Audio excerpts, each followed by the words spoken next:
Ladies and gentlemen, what's going on? Welcome back to another episode of BSing Sports, part of the BSing Network, where we do a little BS and we talk a whole lot of sports. Here with me on Dynasty Talk, as always, is... Jacob Progan. Yeah. And for the first time together, buddy. In person. In person. This is the first time we've been in person since since Jake kind of joined on.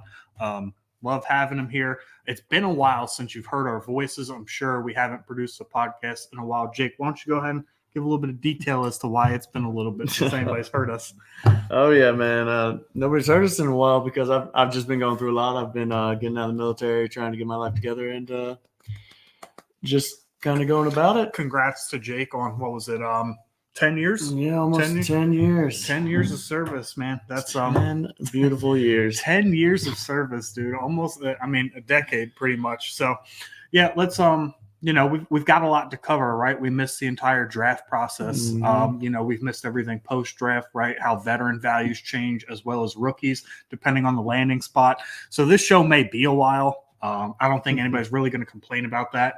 If you're listening on Spotify, maybe split it up into, two. It might be 2 hours.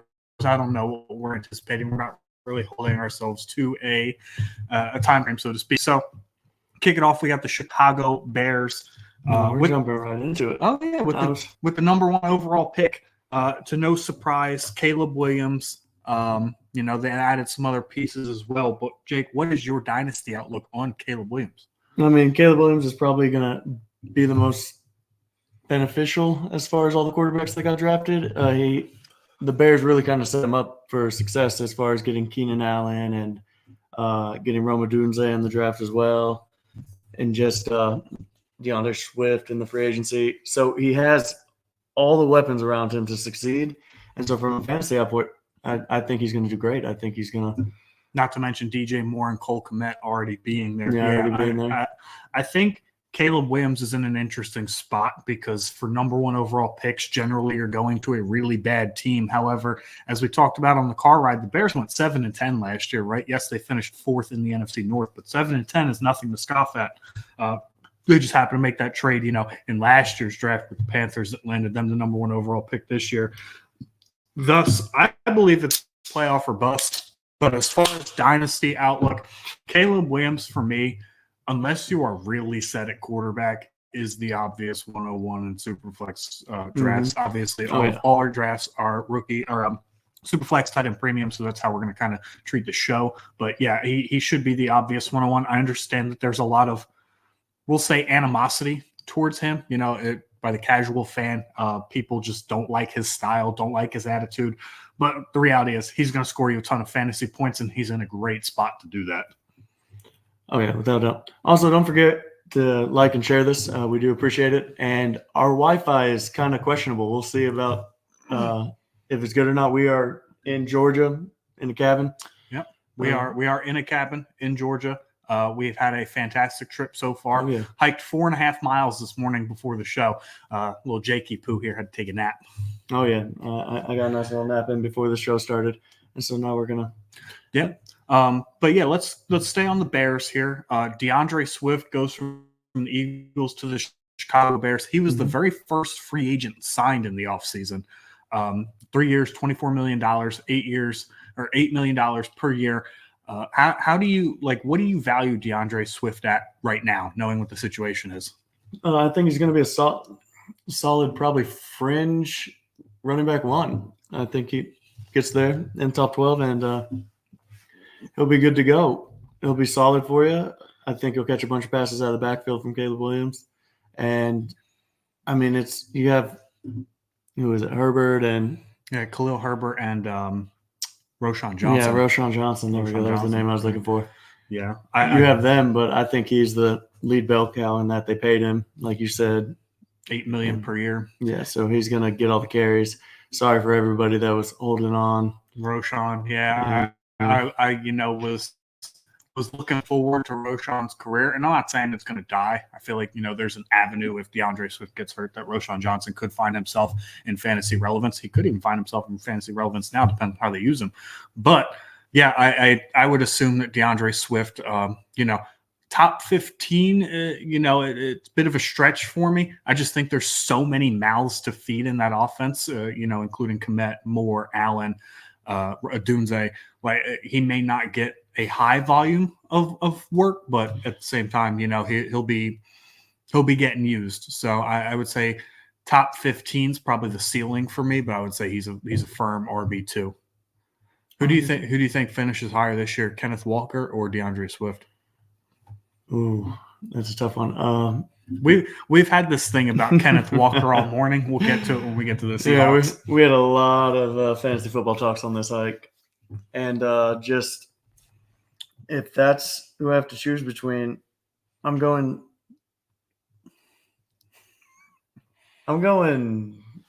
Yeah, Swift, just because he's done it before and he catches passes in PPR formats. That's kind of what you're looking for. So Kenneth Walker's more the runner, and our boy Joey's here. Yeah, Joey's here. Joey says, I'm here. I appreciate you being here, Joey. We always appreciate y'all. And yep. And the big one of the big questions for me is, how has DJ Moore's value changed? Because obviously last year, coming off a fantastic wide receiver 6 finish in PPR formats, now has much added competition to his wide receiver room. But the caveat is he gets assumed much better quarterback play. So where do you see DJ Moore sitting at this year? I mean, if you've listened to our podcast at all, he is a wide receiver too. We had the DJ Moore tier last year. We talked about it for that draft.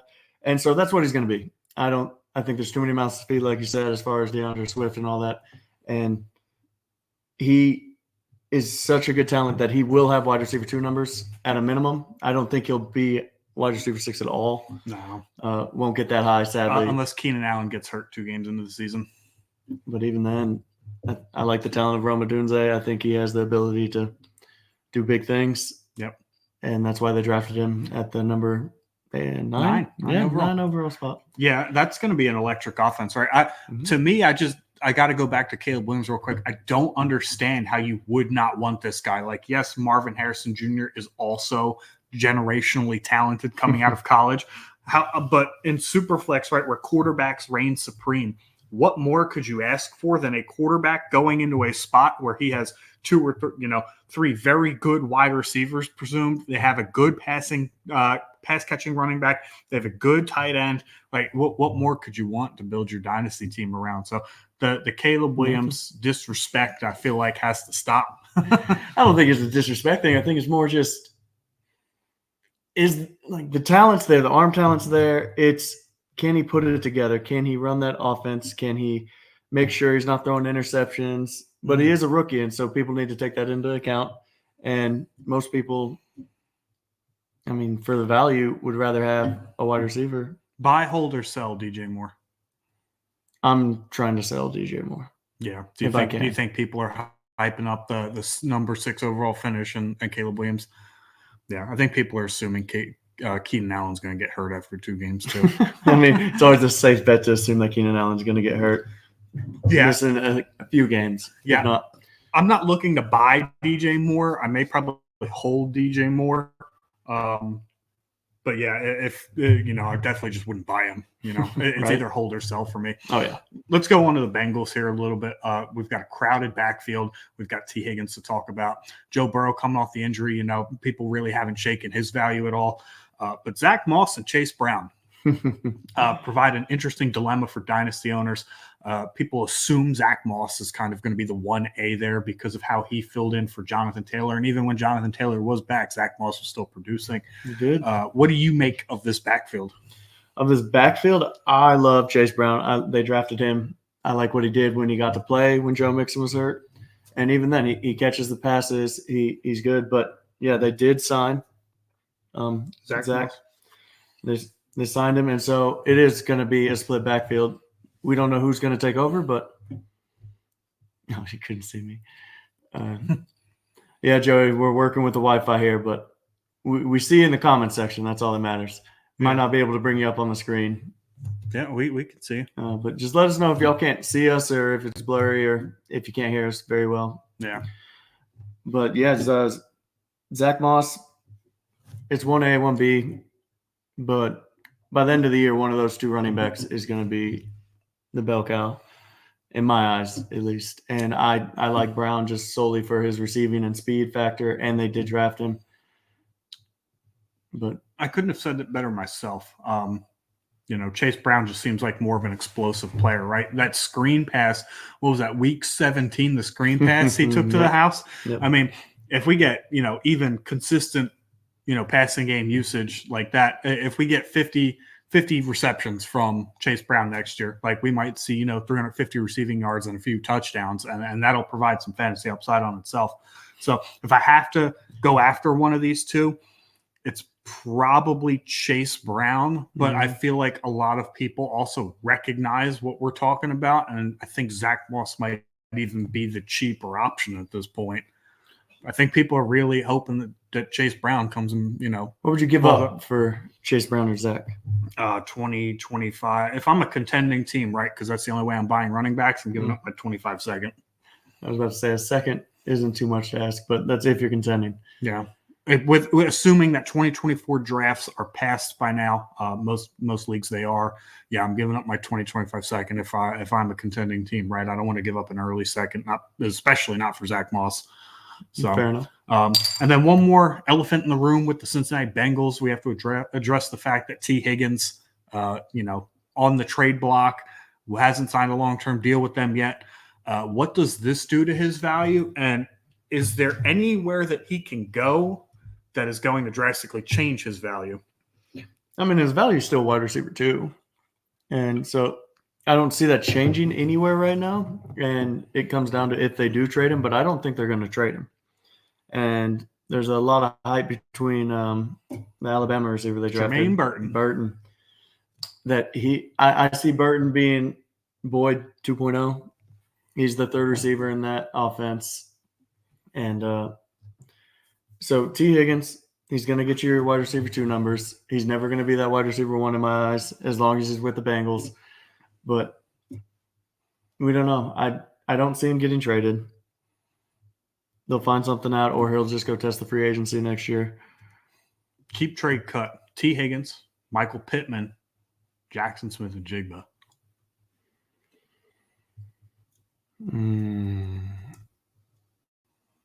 I'm keeping JSN. I'm trading Michael Pittman. And I'm cutting T. Higgins. I'd probably keep Pittman. I'd probably keep Pittman, trade JSN, cut Higgins. I think T. Higgins has been very consistently overvalued as a result of being tied to Joe Burrow most of his career. Mm-hmm. But the reality is I don't think he is better than a wide receiver 18 finish in his career. And that's not even on a points per game basis. So he might be, since DJ Moore has broken out, the new wide receiver 2 tier might have to be named T. Higgins. It might be. We might have to rename it to the T. Higgins tier. T. Higgins tier? Yeah. All your wide receiver 2s? Yeah. And then Jermaine Burton, like you said, gaining a lot of steam, right? Especially if T. Higgins does get traded. Like, this guy is gaining a massive amount of steam. And there is huge upside, right? This guy averaged over 20 yards per reception his last year in college. So there's huge upside tied to Joe Burrow, very good offense. Yeah. And no offense to Alabama's quarterback, but he could not throw a ball accurate to save his life. So this is not relevant to Dynasty at all. But taking a shot at Monty there. I remember that there was a time at the end of the college season where Jalen Milroe was campaigning for himself to win the Heisman, and it's like, my guy, you got benched. Like, you're not going to win the Heisman. It's just not. He looked good, but that's because of his rushing ability. But that is a next year's problem for fantasy football. Yeah. So, T. Higgins, I feel like his value is probably coming a little bit more to fruition where he is. People are starting to realize that he is just a wide receiver 2. That's who he is. Mm-hmm. Sad hype there, so you can't really trade him. Yep. Moving on. Bills. Keon Coleman. Ooh. Keon Coleman's the big name. Jake, Keon Coleman to the Bills at number 33 overall. Mm-hmm. They traded back not once, but twice to take Keon Coleman. What are your thoughts on Keon Coleman? Man, in our pre-draft, Keon Coleman was good with Jordan Travis. He looked good, and then he fell off the face of the earth. Yeah. And he doesn't do anything spectacular. Like, he does everything good, but his metrics are not great. He didn't do anything to show out, but he got drafted by the Bills. And the wide receiver room for the Bills is wide open. There is nothing stopping him from being a top-tier wide receiver. And so, to me, I love it. I love Keon Coleman. I think you should be drafting him in the first round if you're not. At the end of the first round, let me specify that. If you can get him there, and he's going to put up points, I think, because you have Shakir, you have him, and you have Kincaid, who is, in my eyes, the wide receiver one on that team anyways. I hate Keon Coleman. You hate him. I hate his value now. Okay. No, okay. I was not. Okay. I don't hate players. I hate values. Right. I'd be willing to take anybody on any of my dynasty teams for the right price, and I think everybody else would agree with that. I did not like Keon Coleman's skill set in the draft process. Mm-hmm. I felt like he was going to be best used in the slot at the NFL. I felt like that's where he could probably best utilize his skill set. He's not a particularly fast guy. He runs pretty good routes. At the top of his route, he finds a way to get separation, but ultimately gets closed on. But the Bills have simply said they're going to use him on the outside. He is going to be the X receiver. And to me, that's a problem. And right now, the end of the first, I would not touch Keon Coleman at the end of the first. There were two wide receivers that I was actively avoiding through the whole draft process in my 7 dynasty leagues, and Keon Coleman was one of them, simply because this is like Sky Moore all over again, where Sky Moore goes to a Chiefs team that has a lot of competition, like a lot of like wide openness, and people are falling in love with the landing spot. But let's not forget, the Bills passed up on Xavier Worthy, Ricky Pearsall, Xavier Legette. They traded out of these spots because they were confident that other NFL teams were not going to take their guy. So there's some red flags there, and early second, like 202 to 110, like I'm avoiding the whole thing. The value is just not great. That's a bold take. That's a very bold take. I am avoiding the value. I think the number one wide receiver on their team, as a wide receiver, is this guy right here. I think Khalil Shakir showed enough at the end of the season that he will be starting the season the wide receiver one, but ultimately the best pass catcher on the team is Dalton Kincaid. I think Kincaid benefits the most from Stephon Diggs' departure. Oh, without a doubt. And to go back to Khalil, mixing the names together there. Yeah, there you go. Joey, come get him. I got him in a lot of leagues. You want to come get him? Okay. But what are you doing with him? Keep, trade, cut. Khalil Shakir. Buy, sell, hold. Whatever. He is a hold for me right now, just because there's no wide receiver competition there. I don't think you're going to get the value trading him that he can bring to your table. He shouldn't be in your starting lineup. He should be a bench player, but he has the upside. This didn't take long. I would be okay right now flexing Khalil Shakir in really? my lineup. Yes. If I'm starting 10, starting 11, 3 wide receiver, 3 flex, something like that, I'm okay flexing Khalil Shakir in my lineup. Man, that's Josh Allen's got to throw the football to somebody, right? Can't just be Dalton Kincaid every pass. I mean, can be. Just look at Travis Kelce. Rasheed Rice had a pretty good season last year. He did.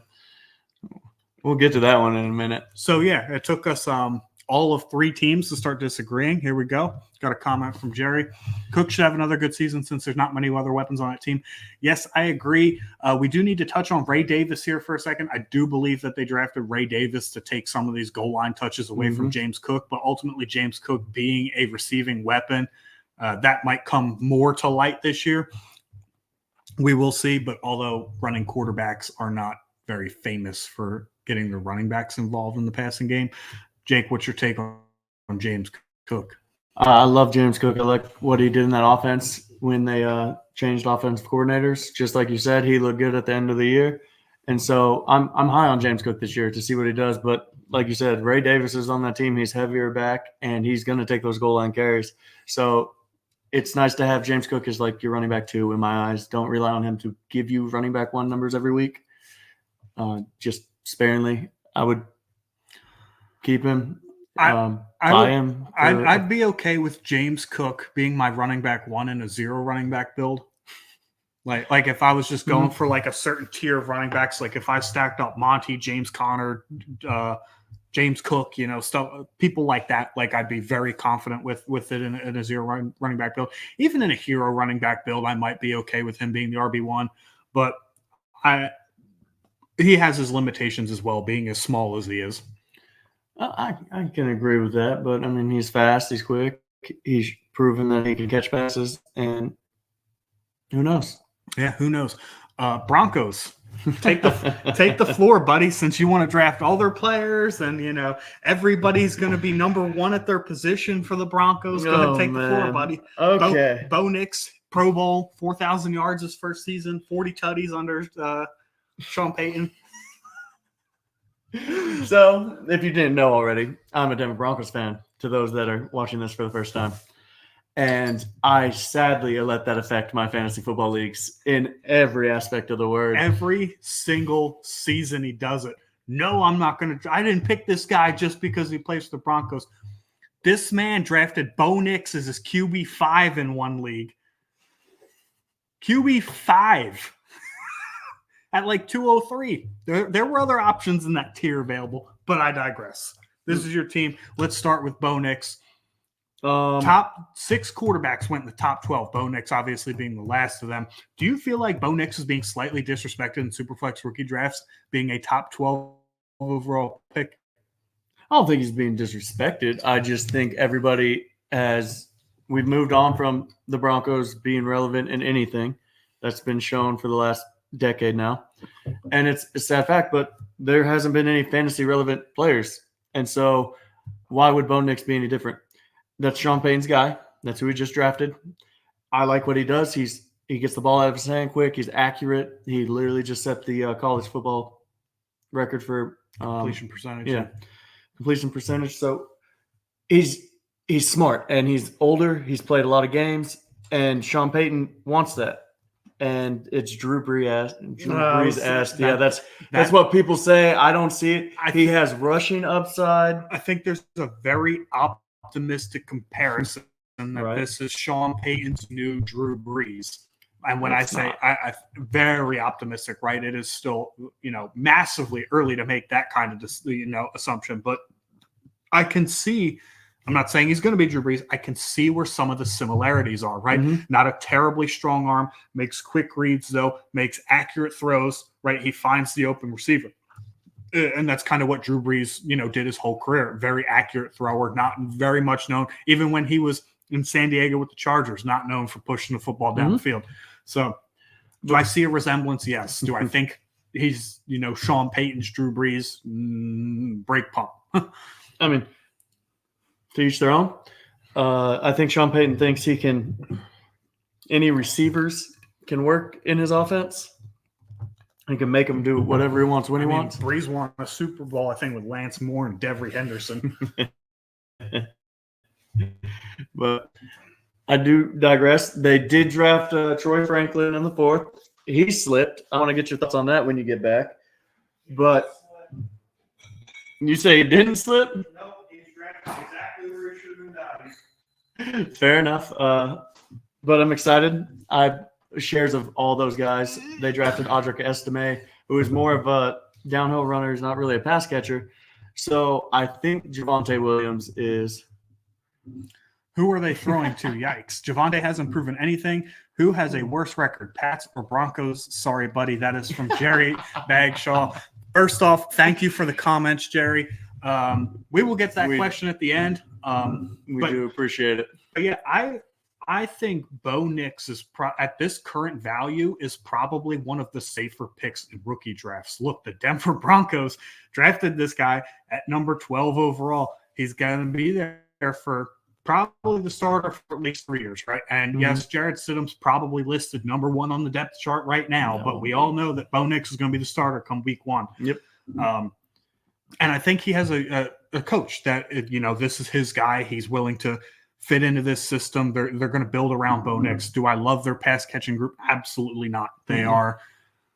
I can name them all. Off the cuff, they are one of the bottom 5 pass catching groups in the NFL. So that does open up spots for your boy Troy Franklin. Now, there's in a lot of my dynasty circles, a lot of my dynasty study, there is obviously a big, discrepancy in day 3 wide receivers. They generally do not produce. However, there's so much hype around Troy Franklin. People are counting the amount of compensatory picks that there were at the end of the 3rd round and saying, well, in a normal draft, Troy Franklin, where he was drafted, would have been a 3rd round selection. I think people are really just grasping at straws to have Troy Franklin be successful. And I think he will be. And end of the 2nd round, would absolutely take a flyer on Troy Franklin. At the end of my dynasty, rookie drafts, 2nd round, Troy Franklin, absolutely, without a doubt. I would even go as far to say as a contending as a middling team, I would give up my mid-25 second right now for Troy Franklin because the avenue to immediate success is there. Yeah, you have Cortland Sutton, who is the only fantasy relevant player that Denver's had. Devontae Williams, you are right, Jerry. He has not looked good ever since I see out there, but this is his 2nd year back from that. This man. We will see. We will see this year. Denver's team. I liked Javonte coming out of North Carolina. He even before the injury has not shown anything that he's going to be a substantial fantasy back. I think his ceiling is a low end RB2. We'll see this year. That's the thing about fantasy football, and that's the thing about the Denver Broncos this year is they are 100% a wild card. And to answer your question, who has a worst record? That's up for debate because Patriots. Yeah, I still have to go Patriots. I think Denver's defense still is not bad. Granted, the Patriots defense isn't bad either, but the Denver Broncos are going into their 2nd year under a scheme, right? Where Sean Payton was there last year. The Patriots have had complete turnover, right? We'll get a little bit more in depth when we get there. All of the Patriot weapons, that were drafted in previous regime, Tyquan Thornton, what's the other receiver? Demario Douglas. Like those guys to me are not relevant anymore, right? They were drafted by a completely different regime. You got new guys in there. You're all learning a new scheme. Yes, they also have a rookie quarterback, so there will be bumps and bruises there too. I just feel like, and I can't believe I'm saying this, there's a little bit more stability right now with the Denver Broncos franchise. I never thought I'd say that. Well, here's the thing is people like Sean Payton gave Russell Wilson his best statistics. Thank you, sir. Yeah, by the way, appreciate it, Jerry. Please hit that like button, guys. We're going to be back, on a more weekly basis talking Dynasty once Jake gets a little more settled in. But it was nice to get out on the weekend. And I'm glad that, people can hear us too, right? We're getting feedback. We're getting comments. We always appreciate the comments. It's very nice that people can hear us despite the fact that our Wi-Fi was probably going to be a little troublesome. Oh, yeah. But back to that, Russell Wilson had his best statistics season in years since he was at Seattle. But I think Sean Payton was handicapped with him. And he saw what he can get with Bo Nix. Jared Stidham had his audition last year, the last 2 games. Didn't do anything better. And so Bo Nix is going to start. I feel like it, people look at it as it was a stretch. I don't think the Denver Broncos would have reached for Bo Nix if he wasn't A, going to start, and B, going to be competent in the offense. I genuinely believe that. So at 203, 204 in the rookie draft, which is where I've seen him go, might be the best value in the whole draft. Let's move on to the Browns. Not much to talk about here, right? A big discussion in one of our dynasty leagues about Deshaun Watson. Look, I have been on record saying I do like Deshaun Watson's potential. I do like his upside. At this point now, we are 4 years removed from him being any sort of fantasy relevant quarterback. That's a problem, right? You're 4 years removed from being a fantasy relevant quarterback. That is a huge red flag. And I think it's embedded into his value as it rightfully should be. But do you view Deshaun Watson as a potential buy? I think he's a buy for the right price. And I fully expect the comment section, especially Joey, to argue this. But he is not, like you said, the quarterback that he was. He has proven nothing. In the 6 games he's played the last 2 years, 6 each season, he's only putting up 15 points tops, average a game. That is not great for a dynasty quarterback. No, That's not your franchise quarterback. And they brought in the boy, the Eaton doubles or Eaton W's, Jameson Winston. Yeah, right. Whatever. And, Jameis Winston. Our buddy Talking Sports said it best. He's not there to hold a clipboard if Deshaun Watson does not start playing better. He's going to come in, I think. And so buy Watson because the potential's there. Yes, he had the 3 seasons where he was a top 5 fantasy football quarterback. But all this drama, all the money he just got paid, I just feel like he's not in it. His one saving grace for me is the fact that he is going to make $46 million guaranteed every single season. His contract is his saving grace, right? Now, we have seen teams in the league kind of start to move off these big quarterback contracts if they realize they might have made a mistake, right? And it's been very few and far between cases, but we saw Carson Wentz get paid by the Eagles. They immediately moved off of him. We saw Russell Wilson. The Broncos are eating $85 million dead cap because so we've seen teams, commit to contracts and then realize they may need to move off of them. So I think that's one saving grace. But to your point, if he does not, even come close to the form that he used to be, I would not be shocked if Cleveland moves off of him at some point this year or in the offseason. And at that point, who's going to take him? No, man. No, he basically gets to play for free for whoever he goes to. It'll be another Russell Wilson situation, which we'll touch on when we get to Pittsburgh. But I just, it is a buy, but the value at this point is very low, and that's why it's a buy. I don't know where Deshaun Watson's at mentally. I don't know where he's at physically, but this is probably the best group of pass catchers, really the best offense he's been in his whole career. Oh, yeah, no, he has talent everywhere. He used to just have DeAndre Hopkins and then a bunch of, wide receiver threes or Jags, as we like to say. David Njoku, is one of the more underrated tight ends in fantasy and in real life. Amari Cooper's a fantastic receiver. They added Jerry Jeudy. Who again, I'm not very high on, but he's a better weapon than what they had. Same thing with Elijah Moore. This is the best offense that he has been in. And if he cannot at least show substantial improvement with this offense, then there's going to be, swirlings that Deshaun Watson's on his way out. So it is a risky buy, but I feel like the value, what are you paying for Deshaun Watson? I'm giving a late first. You're on the clock at 2:02. Bo Nix is there. Are you trading that pick for Deshaun Watson?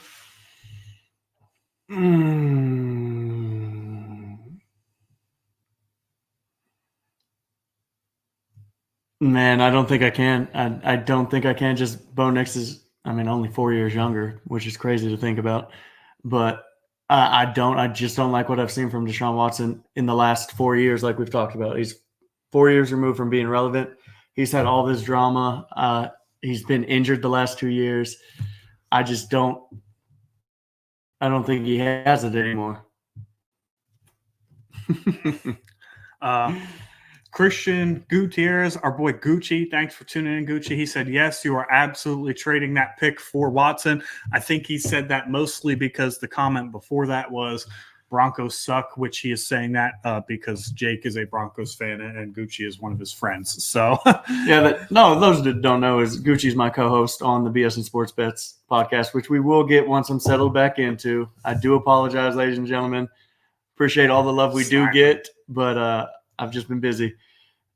And floor for Watson's better than he says the floor of Watson is better than the ceiling of Bo Nix. That's a wild take there, Gucci. That is a wild take. Maybe Deshaun Watson 4 years ago. Yeah. Oh, absolutely. But yeah, no.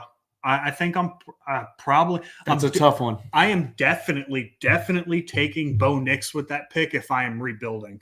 Oh yeah. I can't give a confident answer either way if I'm contending, which leads me to say that in a vacuum, I'm taking Bo Nix over Deshaun Watson. Yeah.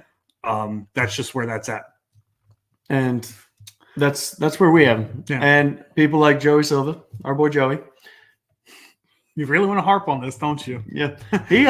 He thinks Deshaun Watson's worth like 2 firsts.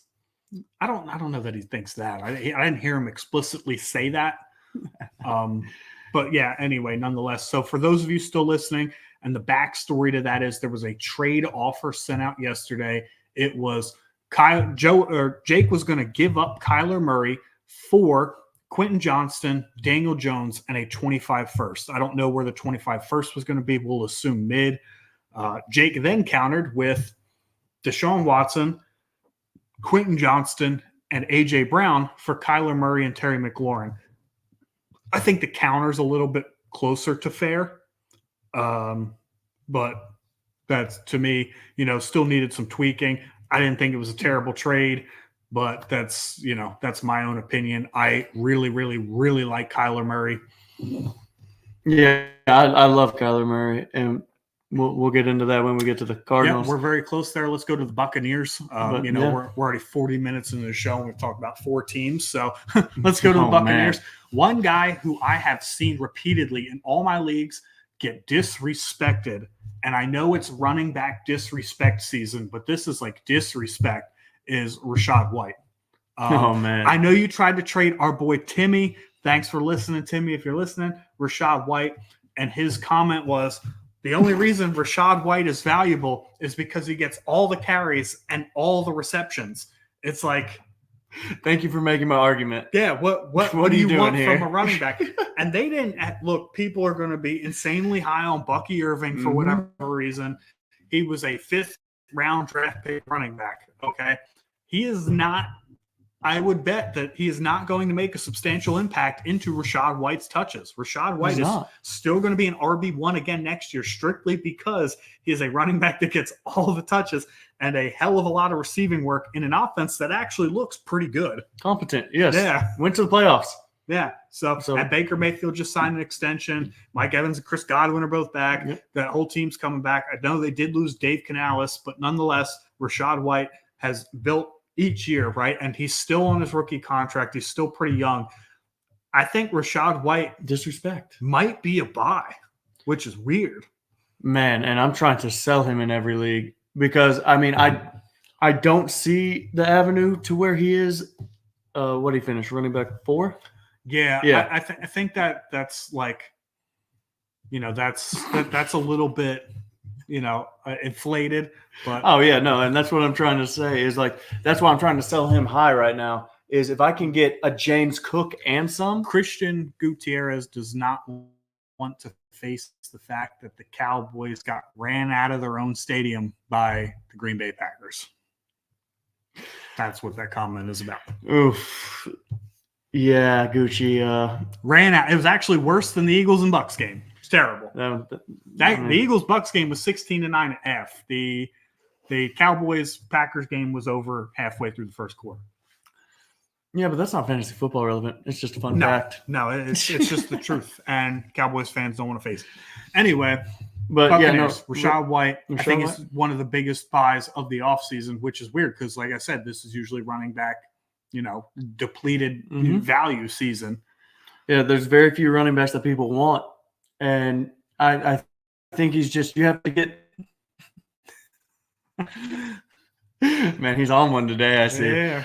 Must not have shot very well on the course. Yeah, no, he must have shot like 120. Like probably played like Russell, I guess. But he is insanely underrated because, like Timmy said, he does everything. He runs. He catches all the passes. There's no competition. He is being efficient away from being like Jonathan Taylor level prices. Yeah. Like I'm paying a late first very easily if I need a running back. Yeah, he's 2 yards away from being actually – or I say he's like a 1.2 yards away from being Jonathan Taylor per carry. Yeah, so Rachaad White, 3.6 yards per carry, not a great number. We understand that. But again, they didn't replace him. Again, this is their dude in a decent offense who sees 75 targets, 80 targets a season. Mm-hmm. Go find second in touches in the NFL behind Christian McCaffrey last year. Do I suspect that pace will sustain? Maybe, maybe not. Do I expect him to be RB4? No, but I do expect him to be an RB1 again next year, strictly off volume. And what's that saying go? Volume is king in fantasy. Yep. And man, just You're on the clock. 112. I was about to say Jonathan Brooks or Rashad White. White. That was very quick. Yeah. I am also probably taking White, but that was not as quickly of an answer as what you said. That you didn't even inhale. No, I mean it's just that simple to me. And we'll get into Jonathan Brooks when we get to the Panthers. I don't know if you said it, but we are going in order of team names. And so we're just going down the list. We do apologize if it takes forever to get to the Commanders fans that we have watching.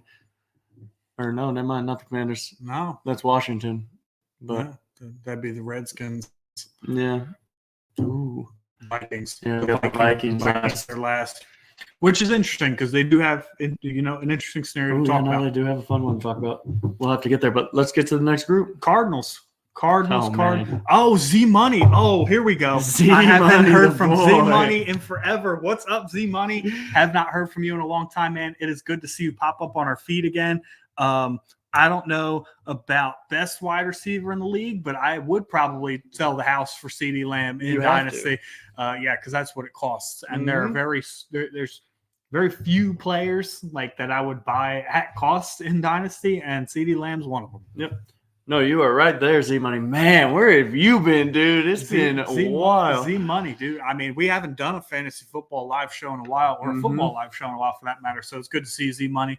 For those of you that don't know, Z Money is one of our regulars during football season. Cardinals, Kyler Murray. Talk about disrespected players.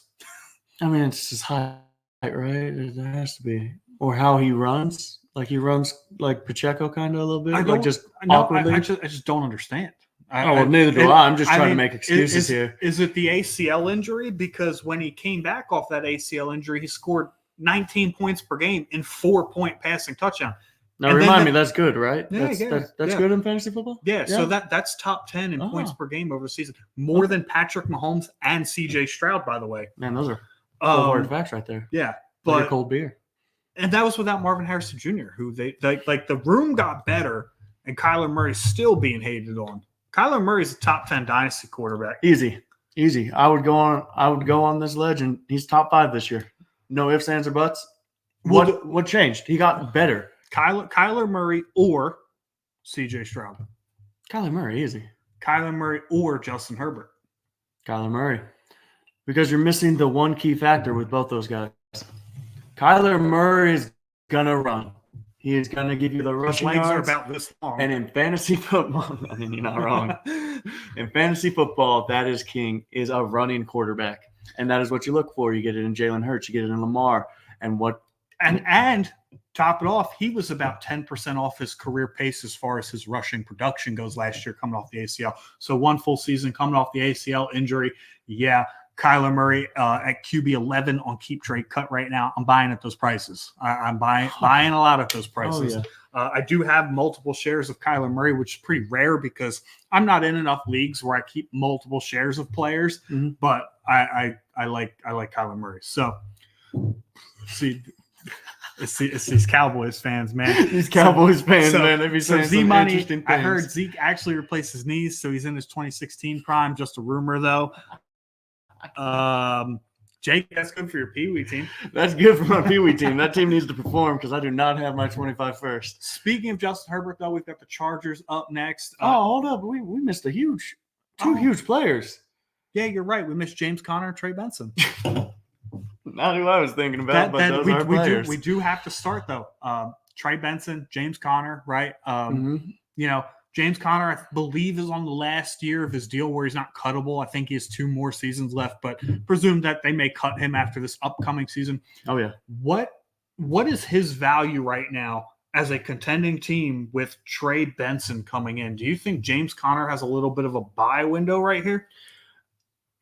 Yeah, and I mean, you're not giving up anything crazy. If you are a contending team, he's gonna get your points. Mm-hmm. I think Trey Benson is a hold.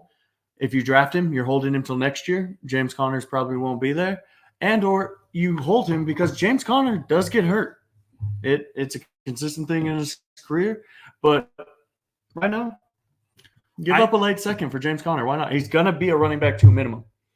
Yeah. And he's going to get you those points. And that's what you need on a contending team is you need the running back points because odds are if you're contending, you have the quarterbacks, you have the receivers, and You're waiting on running backs. I would absolutely spend.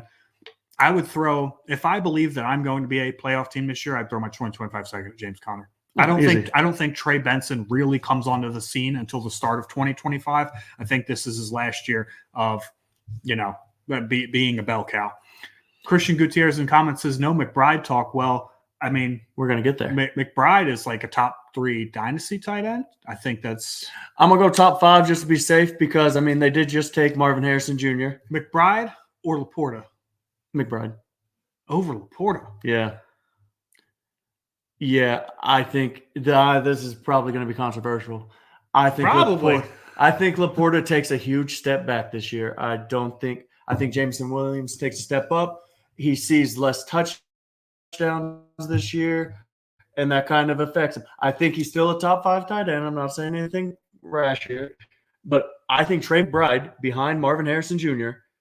is the second tight end, and I think he proved last year with Kyler Murray when they played together that he is going to give you those points. We've got some Cowboys fans in our YouTube chat 69ing each other right now. Sorry if you're not above the age of 18 and had to hear that comment. But thank you guys for tuning in. I appreciate the support. And you guys, we're here to connect people, and we connected, 2 more delusional Cowboys fans. Oh, man, it's their year, though. I heard it's their year. They went all in this offseason. They signed 28-year-old Zeke, bro. They went all in. Zeke, running back 1.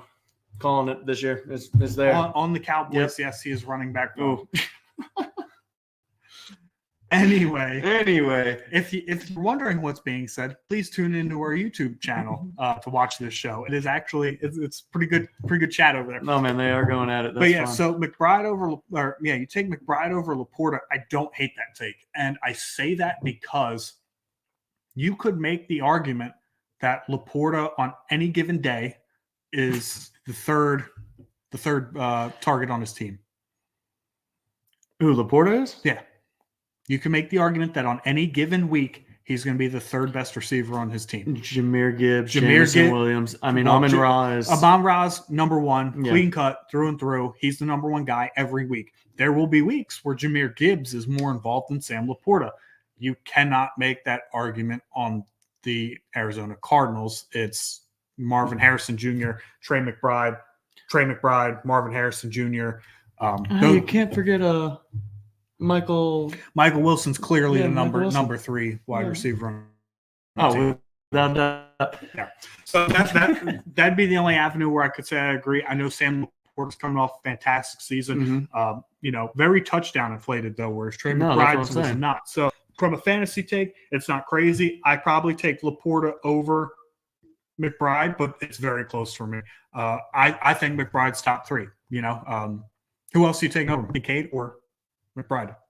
Oh, that's tough. You have to go Kincaid just solely because there's no competition there. He is the undoubted number 1 wide receiver. So you're taking Kincaid over Laporta too, then, based on that logic. You're taking McBride over Laporta. Okay.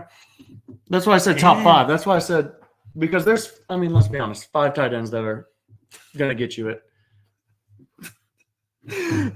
Sorry. We miss you, Z Money. I do appreciate your presence, right? Obviously, me being an Eagles fan, you being a Cowboys fan, we will beef until the end of time. But yeah, you keep this show going for sure.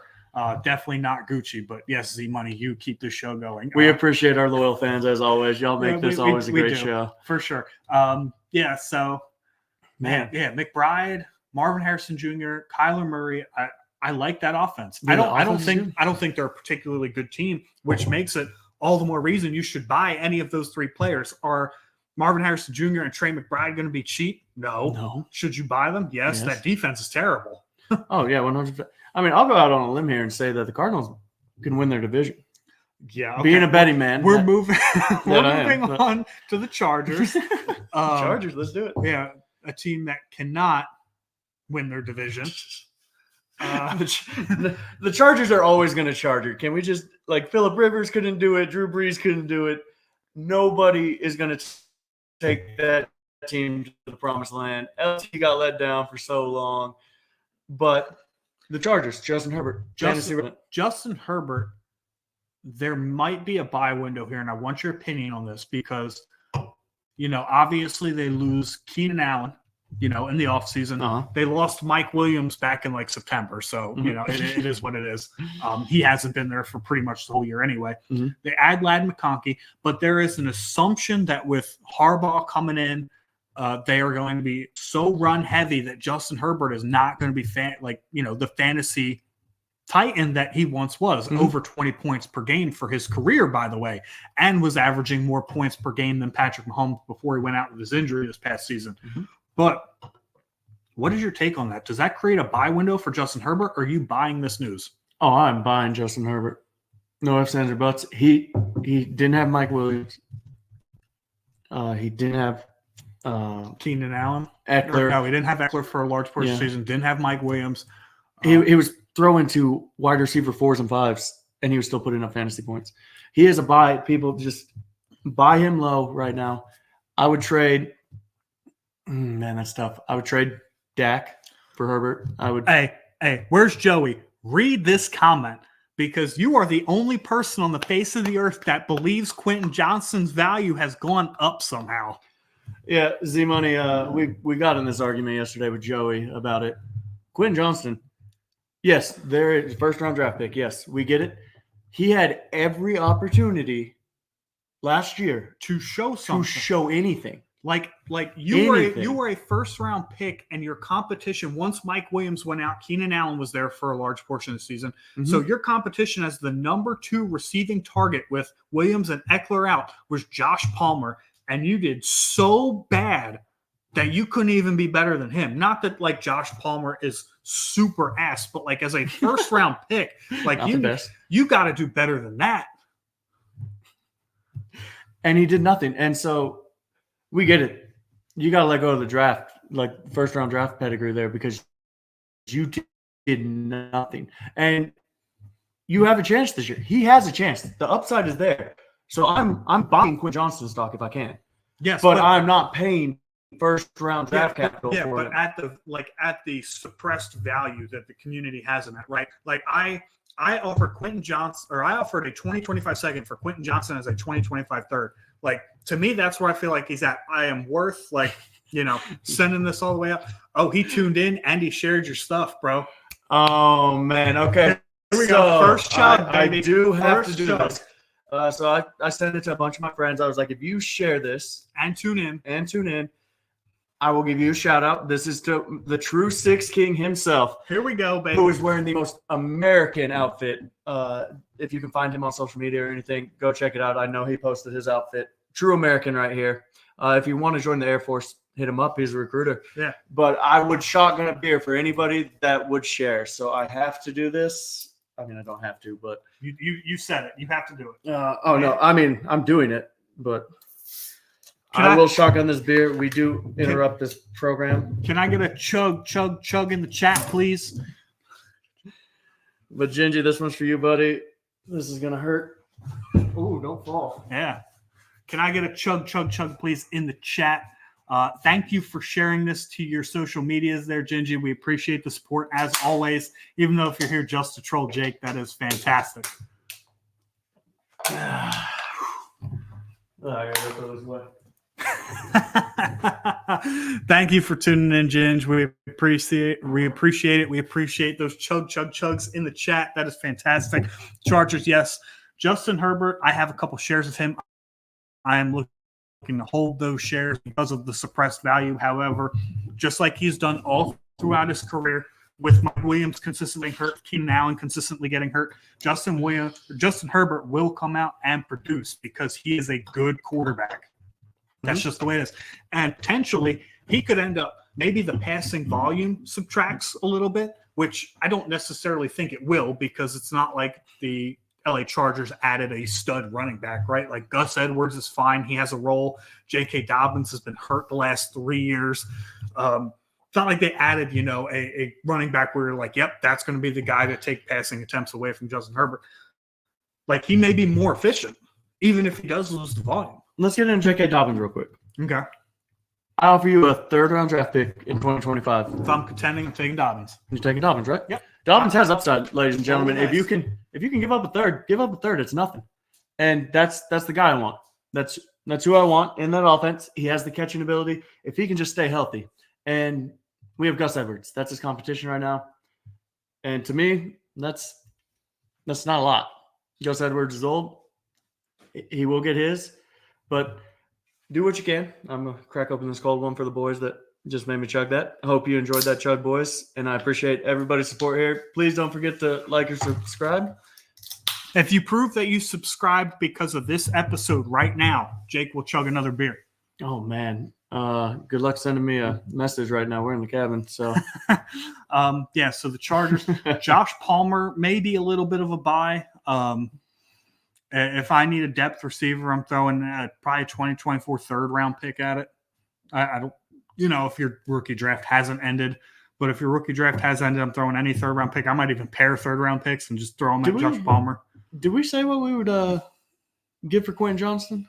What would you give up? I would give a second if I could get Johnson and a third back. Like that's kind of the second. The second is the highest I would give, but I would have to get something else back. Okay. I would give up a second. And I believe in, just because I believe in Herbert, not technically Quentin Johnston, I would give up a second for Quentin Johnston. Straight up. That is me. Joey, if you're watching, that is what I will do, buddy. So, but man, we're up there in views. We love y'all. We appreciate it. We're at 38 views. Before we put out this showroom, Jake said he wanted 50 views. If we can get to 50 views, we're at 39 now. If we can get 11 more views, I'll shotgun one. Jake will shotgun another beer. Guys, go ahead. Like, subscribe, share. Just send it to your friends. Get us to 50. And then any 20 viewers after that, he'll keep going. Oh, man. This show might get dangerous. Look, we already did the Broncos. We're already at 40. Oh, no. We already did the Broncos, so nobody's worried about Jake's really, really bad Broncos takes. We got those out of the way early. Yep. That's what I would give up for Quentin Johnson. Let's lock back in here. Okay, what we got next? Who's after the Chargers? Kansas City Chiefs. Not much to talk about. Rashee Rice. Rashee Rice. Man, talk about a terrible offseason for a young, promising wide receiver. Real quick. This is why we try. We keep it to a podcast because we get distracted easily. I got it up on the phone, iPad, both TVs, and the PS5. Hey, man, support is support. We love it. And we do appreciate everybody and y'all's support. And we want to do something special since we haven't been keeping up with our Spotify and Apple podcasts that we generally do every week. Or anywhere you can listen to podcasts for that matter. But yes, Rashee Rice is probably the biggest mover of value in the offseason for the Kansas City Chiefs. Yes, Travis Kelce signed a deal, but he's getting a little bit older. Mm-hmm. His value is what it is. Hollywood Brown going to the Chiefs, Xavier Worthy. We got to discuss that as well. So this whole wide receiver room, and let's start with Rashee Rice, right? Rashee Rice is like getting himself in trouble right out of the Kansas City wide receiver room. Yeah, I think he's fine. He's probably going to get a suspension, and I think you should buy low on him. And that is what I would do. You could probably give a second, which I think is a steal because before all these charges, you weren't giving up a mid-first. Rashee Rice was going to be the guy. And so to me, give up a mid-second. If you're trying to contend, take that guy. He's young. He proved that he can play in that offense and that they love him. And this is true. I mean, Hollywood Brown ran sub 4.3. Xavier Worthy obviously broke the 40 record at the combine. And Rice goes 119. Yeah, Rashee Rice goes 120 miles an hour. Yeah. So the speed is there for sure. Speed kills. Whoa, wow, that's a little inappropriate there. That one's dark. Anyway, I think this is a buy opportunity for Rashee Rice. I think this is an easy sell window for Marquise Brown. You could probably sell him. I do like Marquise Brown. I actually traded you for him. You did. 2 days. You got the 208. 2 days before it was released that he's going to the Chiefs. I just had a weird, funny feeling. If I lost out, I was okay with losing out on the 208. But with all the news about Rashee Rice and Hollywood Brown being there, like his value is slowly climbing. You might be able to get him for like a 25-second, just kind of re-roll the dice really, like, I've got 7 chances to do better than the 208. So maybe I do sell him for 25 seconds. Maybe somebody's desperate enough to give you a late first if you give up Marquise Brown in a second. Who knows? But yeah, I think it's an obvious sell window for Marquise Brown. And then, I'm looking at Xavier Worthy. I think he's a little underappreciated. Most people tie him to just, he's another speed guy. He's not going to do anything. He runs good routes. Xavier Worthy is a hell of a route runner, and any college film can show you that. True freshman breakout performance. He's up there, and he's being slept on. And I know our buddy Jared Bolton, high on Worthy before, and he called it before the combine even happened, that the Chiefs were going to get him. And then the combine happened. He got all that speed. And, man, I really hope he made a bet on that because he crushed it. But Worthy is worth the pick. No pun intended. Yeah, so I don't think I'm going to go full Sky Moore and draft Xavier Worthy, ahead of players who I just believe are more talented than he is. But with a clear teardrop at 108, right? After 108, I think 109 is the first, chance that I run at Xavier Worthy. I would take him there confidently, and I have done it. So Worthy, how would you rank the receivers in that receiver room for Patrick Mahomes? You know what? This is going to sound like rookie fever, but I'm taking Xavier Worthy, and then Rashee Rice, and then Hollywood Brown in that order. I think Worthy's skill set is much more diverse than people realize. Like I said, he is a fantastic route runner with great speed. They traded up to get him. Remember, they did not have, they had the 32nd overall pick. They moved up with Buffalo, who probably should have drafted him to get him. And I think just moving up, already having Rashee Rice realizing what's going on, they signed Hollywood Brown, and they still decided to make a move for this guy, tells me that, maybe this year it is a little bit crowded, but, moving forward, Xavier Worthy is going to be a huge piece of Patrick Mahomes' offense. And I can see it because when Patrick Mahomes get at it, that's what Tyreek Hill was great at, is getting open when quarterback was scrambling. And I think Worthy, with his speed, not only with his route running, can do that. And so I agree with you. I think it is Worthy, Rice, Hollywood. But if Rice does get suspended, Worthy's skyrockets for me. Yeah, Worthy will get immediate reps on the field in game time with Patrick Mahomes, and that would be huge. Z-Money, buddy, do not hate Hollywood by any standards at all. Values. We hate values here. We don't hate players. We hate values. Brick hands, though. I mean, Tyreek Hill led the league in drops, for what it's worth. Well, I mean, when you have 150 targets, you're going to drop the most probably. Yeah, and it was even more than that, I think. Probably. 160 targets, maybe? But Z-Money, I'm not hating on Hollywood. I think he is a great flex spot receiver. And if you can get him for a flex spot, that's what you need to do.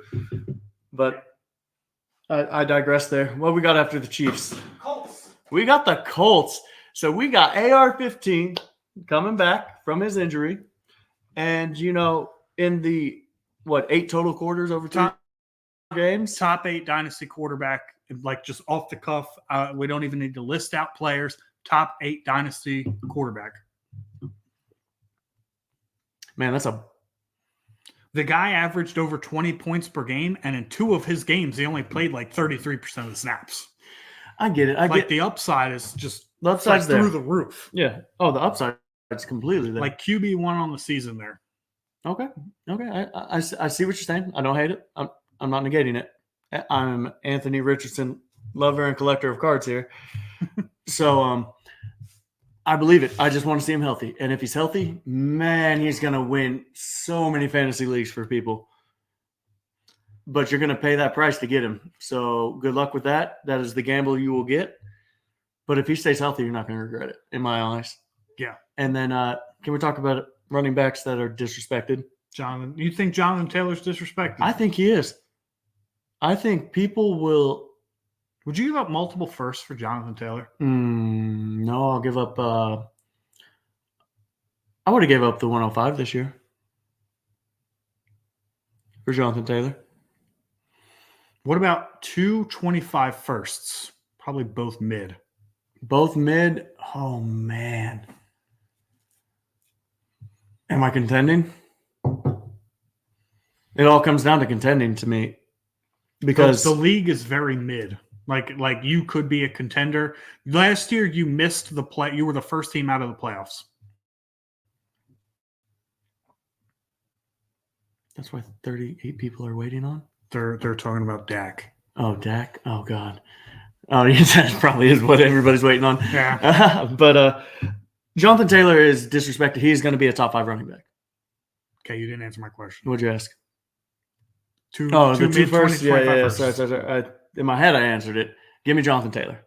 Give me Jonathan Taylor. I don't hate that, especially with how weak the draft class is next year outside of running back.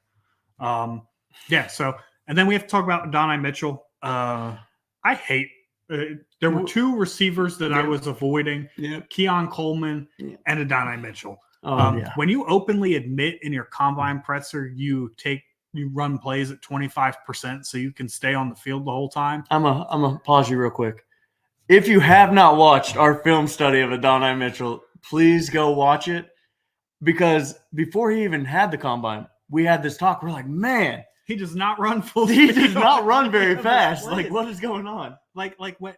Right, he ran a 4.3 4.40 at the combine. Like, we know he's fast. If you go watch the film, you go watch the game tape, 50% of the routes are half-assed. 50% of the routes are half-run. The blocking's like he's not blocking. There was a few plays I watched where if he just tries, the running back breaks free. Yeah, Brooks is gone, and I don't want that. And I want to avoid that at all possible costs for that reason specifically. But number 2, I'm not a fan of this landing spot.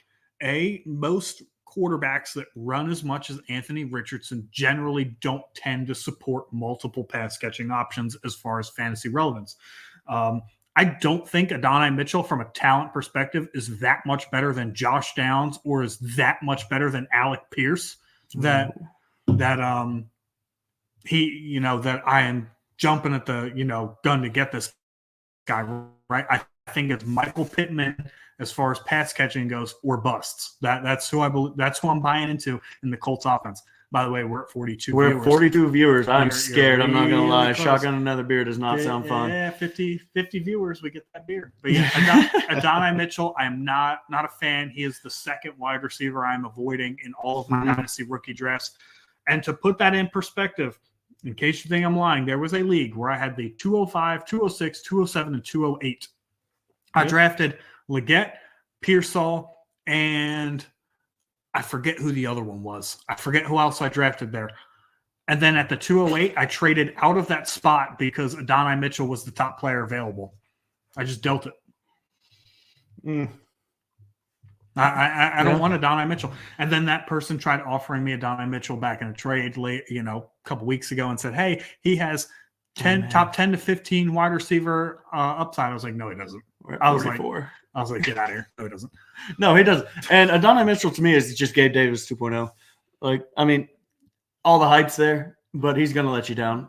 And I just don't like him. I don't like a receiver that's going to run routes not 100%. No, get in better shape and openly admit it too. Like, that was wild that you said that. He did. That was wild. Cowboys. Let's talk about. Oh God, do we have to? Nah, let's talk about the Dolphins. Yeah, let's just go. Let's just talk about the Dolphins. No, we got to talk about the Cowboys. Apparently, that's what 38 people are waiting on. Gucci and all his different tablets that he's got. Yeah, Gucci, how many tablets you got, bud?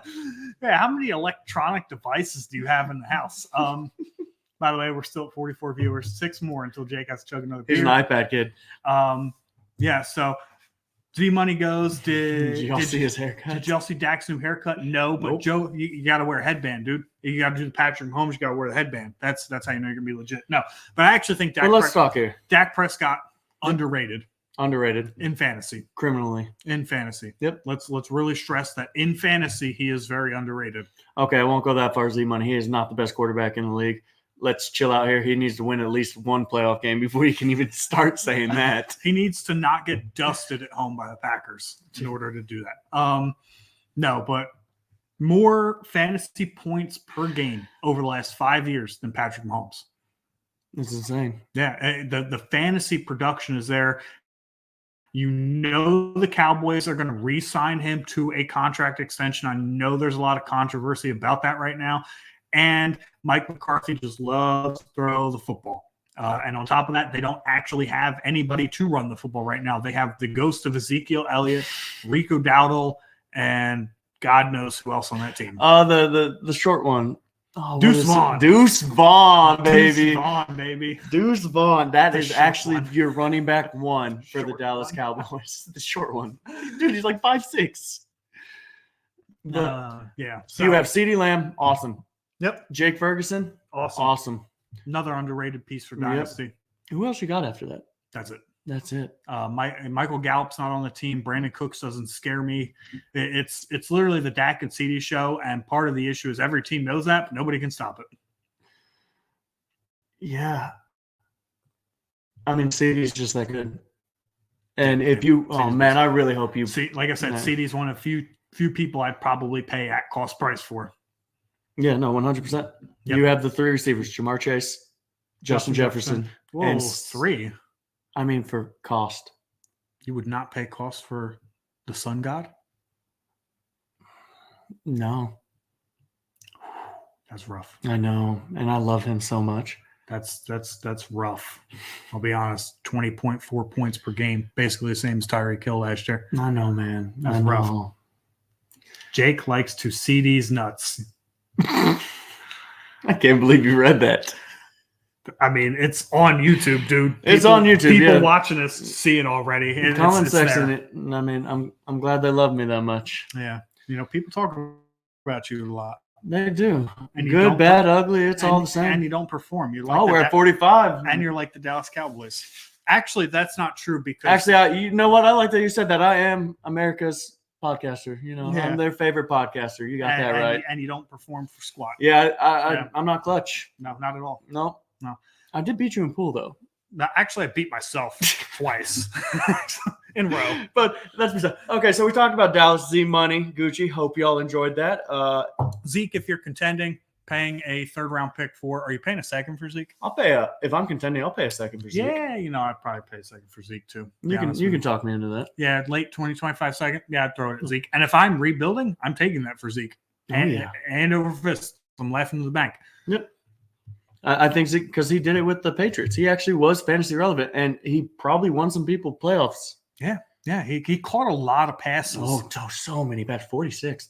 Man, y'all are really working to see another shotgun. I appreciate it. 46. I love all this support. We appreciate the support. Thank you, guys.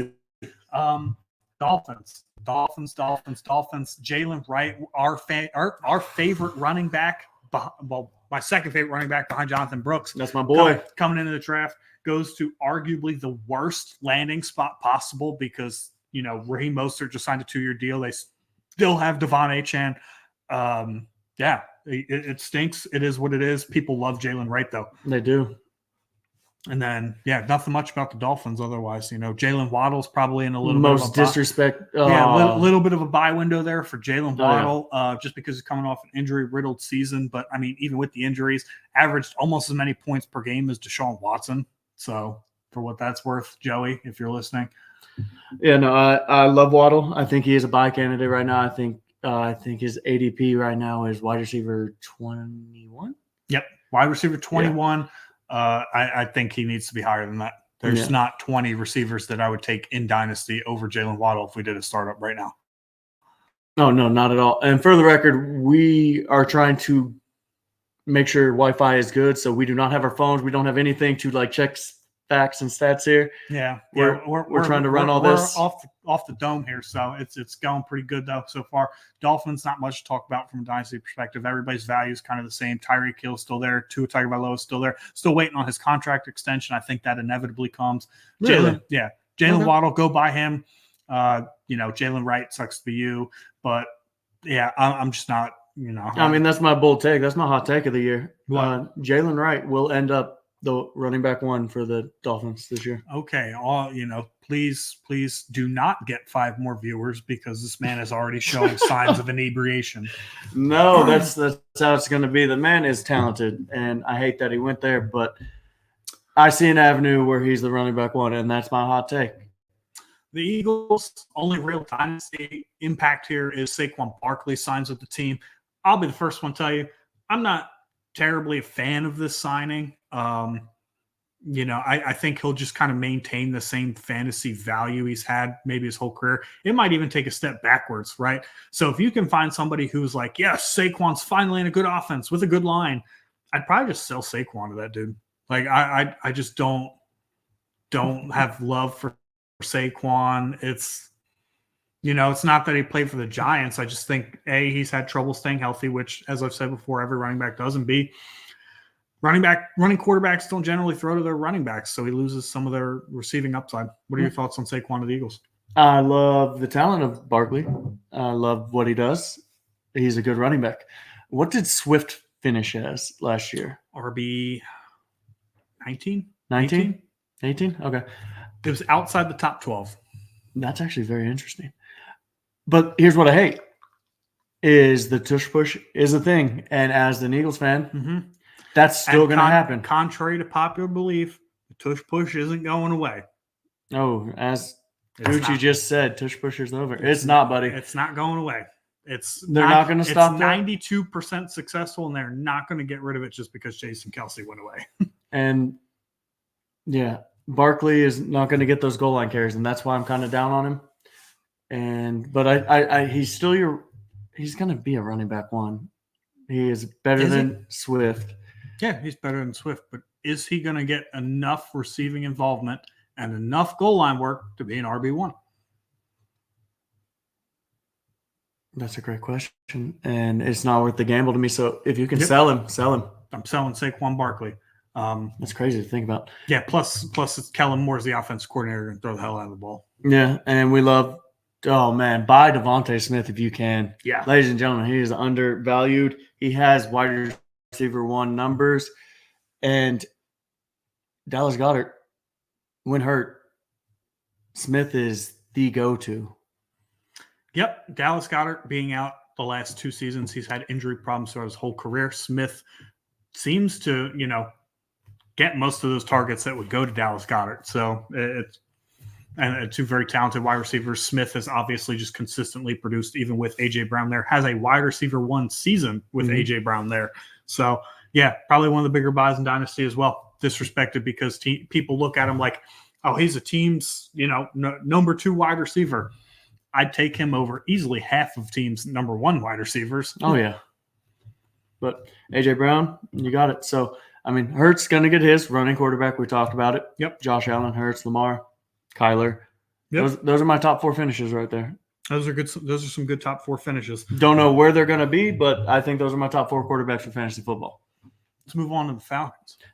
Oh, man, what a fun team the Falcons are going to be this year. Arthur Smith left. Everybody's a buy. No. Yeah, right. Buy everybody. Buy everybody. No, Kirk Cousins, signs a massive deal there, and then they immediately draft Michael Penix, probably one of the more questionable draft picks of the entire draft. Yeah, I'm probably buying Penix, though. People are under the impression he's not going to play for 3 years, and he's going in the mid-second round. He's a top 10 drafted quarterback, right? So unless he gets his shot and he sucks, they're going to ride with him, And it seems as though, based on, a comment that I made earlier, teams aren't necessarily as scared of the money as they used to be. Teams are not afraid to move on from quarterbacks who are at a high dollar value as far as their dead cap hit. Man, that's a hot take. Like Michael Penix, maybe starting year 2. He may not have to wait until 27. Don't read that comment. No, I would never read that comment out loud. Yeah, don't read that one out loud. Roll Tide, buddy. Yeah. But yeah, I love Kyle Pitts here if Cousins playing.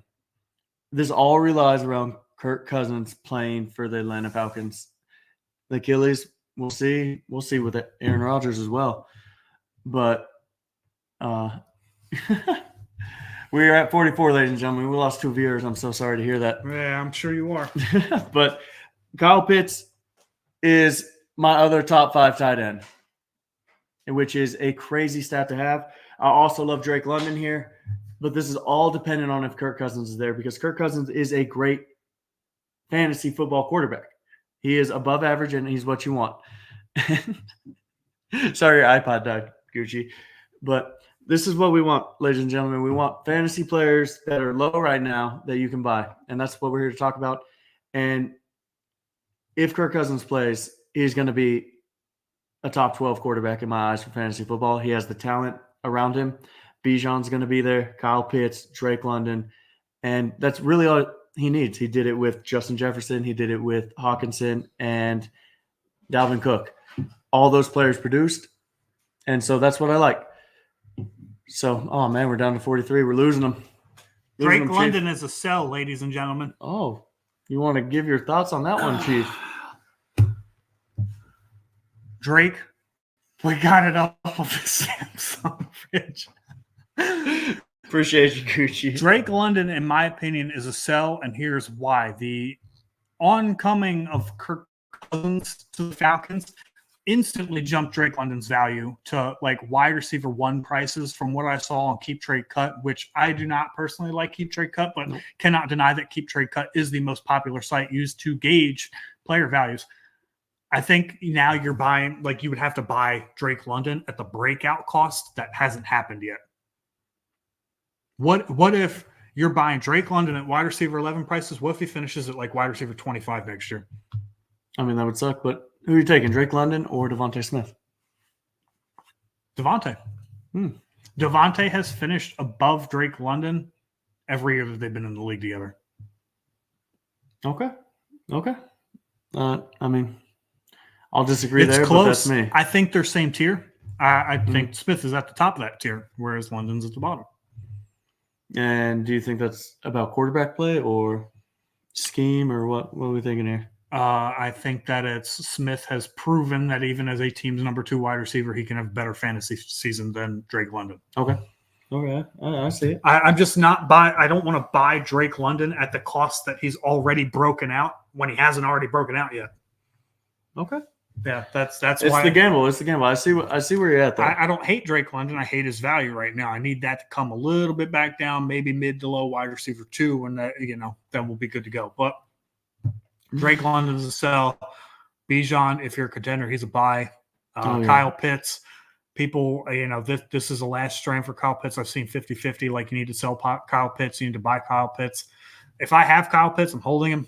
I'm not selling him. Yep. I may at least kick the tires on a Kyle Pitts owner to see what he's willing to give him up for, depending on what the value is. I feel like his has the most variance as far as the pieces in the Atlanta offense.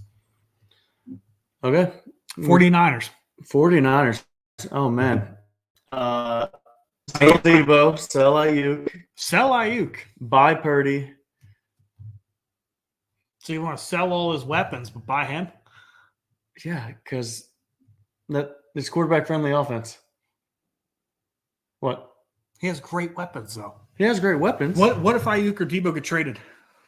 Cool. They're getting traded probably to a lesser team. Okay. So I don't like their value there. I never liked Debo, so I'll agree that he's a sell there. You don't like Debo, but you like Reed. No. I said earlier on our hike that I would trade Jaden Reed. You would, and we call him Debo Light. Yeah, I would trade him. Fair enough. I actually have traded Jaden Reed because Purdy down here. We'll talk about it when we get to the Packers. So not much to talk about here. CMC, CMC's a beast, right? He may not be the RB1 for Dynasty, but that is strictly because of his age, not because of his performance. Brock Purdy, I think he's probably right about where he should be. He understands everything he needs to understand about that offense. Fringe QB1 for Dynasty. He's obviously not going to be running a whole lot. No. So, kind of limits his upside. But but you have all the swing passes to. Yeah, you have solid pieces in place to CMC so he can get those passing touchdowns. Which is why I say he's a fringe QB1. Okay. Yes, you have Kittle, who's getting a year older, but he's a tight end, so it doesn't matter. He keeps getting injured, too. Yeah, him and Debo. He's a sell for me. If you can sell Kittle. Sell Kittle, sell Debo, buy Ayuk. I'm still not sold on Ayuk. That's why I'm buying Ayuk. Because I'm not sold on him? Because a lot of people aren't sold on him. Fair enough. That's a good point. Back-to-back wide receiver 15 finishes on the season, taking Brandon Ayuk. Okay, we got – those are our hot takes there. Giants. Oh, God. Evan Davis, my buddy, if you're watching this, I'm so sorry. Buy Daniel Jones if you can. Daniel Jones has rushing upside, Contrary. Contrary. Yeah, sorry, that's a hard word for me. I'm from Alabama. The popular My belief. cousin isn't. Huh? What? Interesting. Buy him. Daniel Jones is probably going to be top QB2. He's in that range for me. If he's healthy, with neighbors, he has Waller, Bellinger there. He has Wandell Moore. The running back question. Robinson. Oh, yeah. Robinson, not Moore. Sorry about that. And, yeah. Yeah, I think Daniel Jones is a little underappreciated. I think he's He's a buy for me. Yeah, I think he's going to be a buy, but I would not feel comfortable starting him in a super flex league on a week-to-week basis just yet. Did you all see that the Giants organization said Daniel Jones is coming into this year pissed off?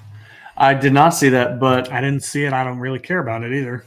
I mean, he's trying to act like Peyton Manning with the neck injuries, dude. I don't know what he's trying to do there. He needs to be healthy, but when he is healthy, he is a quarterback 2 for Superflex, which is what we talk about. He's a starter there. What are you paying for Jones? Jones or Watson?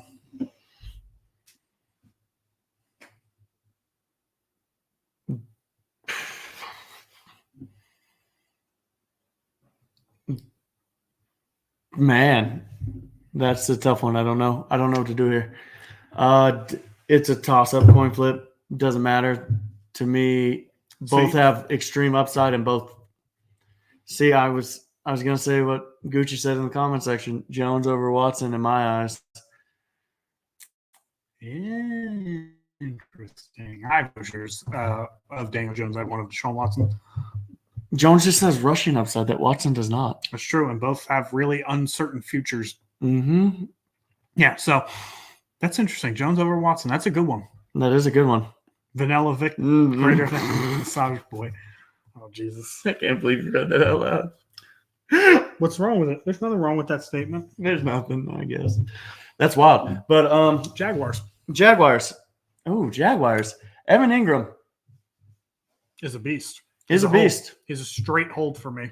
Oh, it is definitely a hold. A good luck trying to buy him because if you own him, you ain't selling him for anything less than high price. It would take a first or equal value to move off of Evan Ingram for me. So Mark Andrews or Evan Ingram?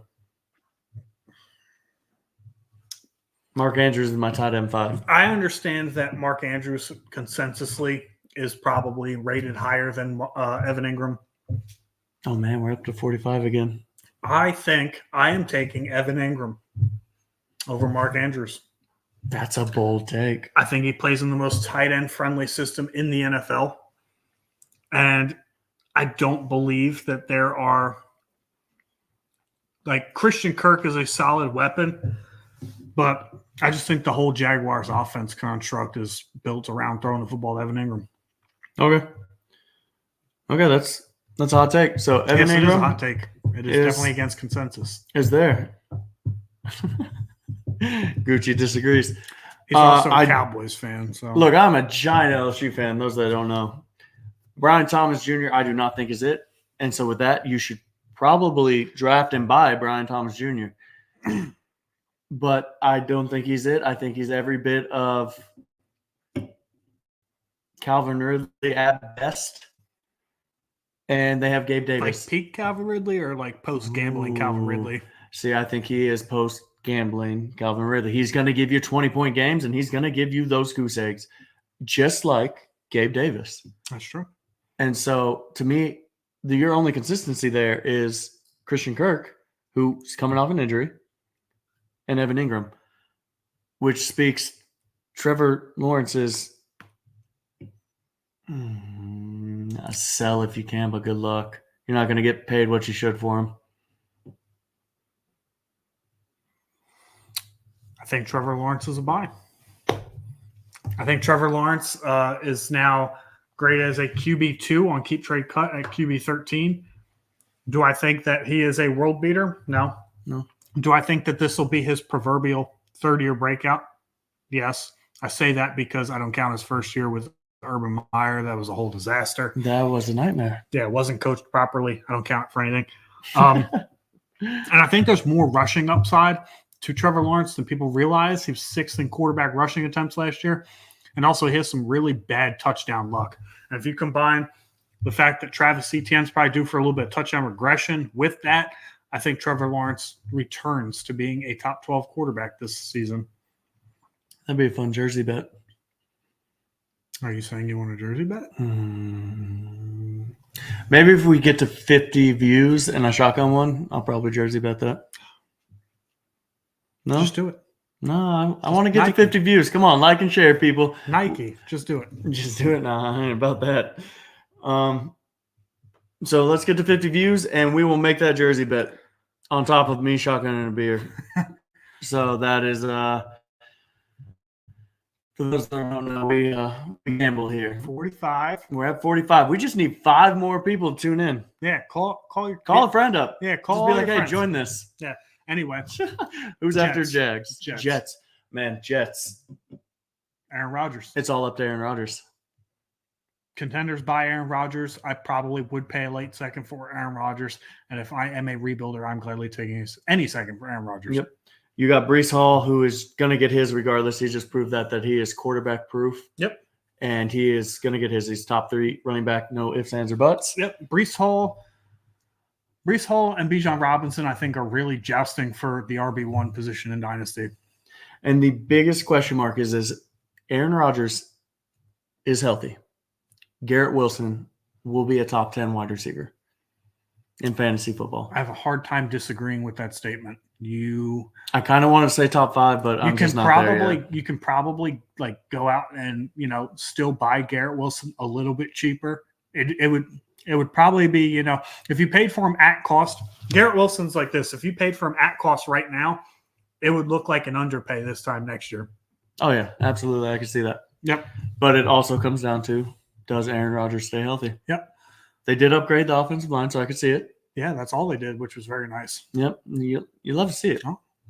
Ooh, we're at 46. Man, people are calling in. They're saying, let's get this done. Yeah, people. I mean, Gucci probably stepped away, had to take one viewer off to call his To homeboys. call it. Yeah, there we There go. we go. It went down.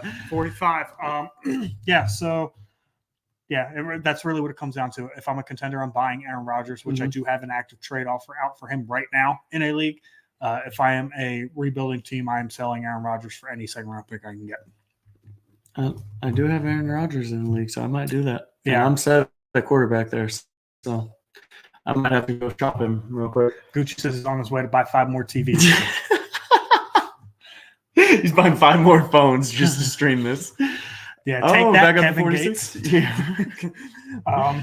Who we got next after the Jets? The Lions. The Lions. Ooh, here we go.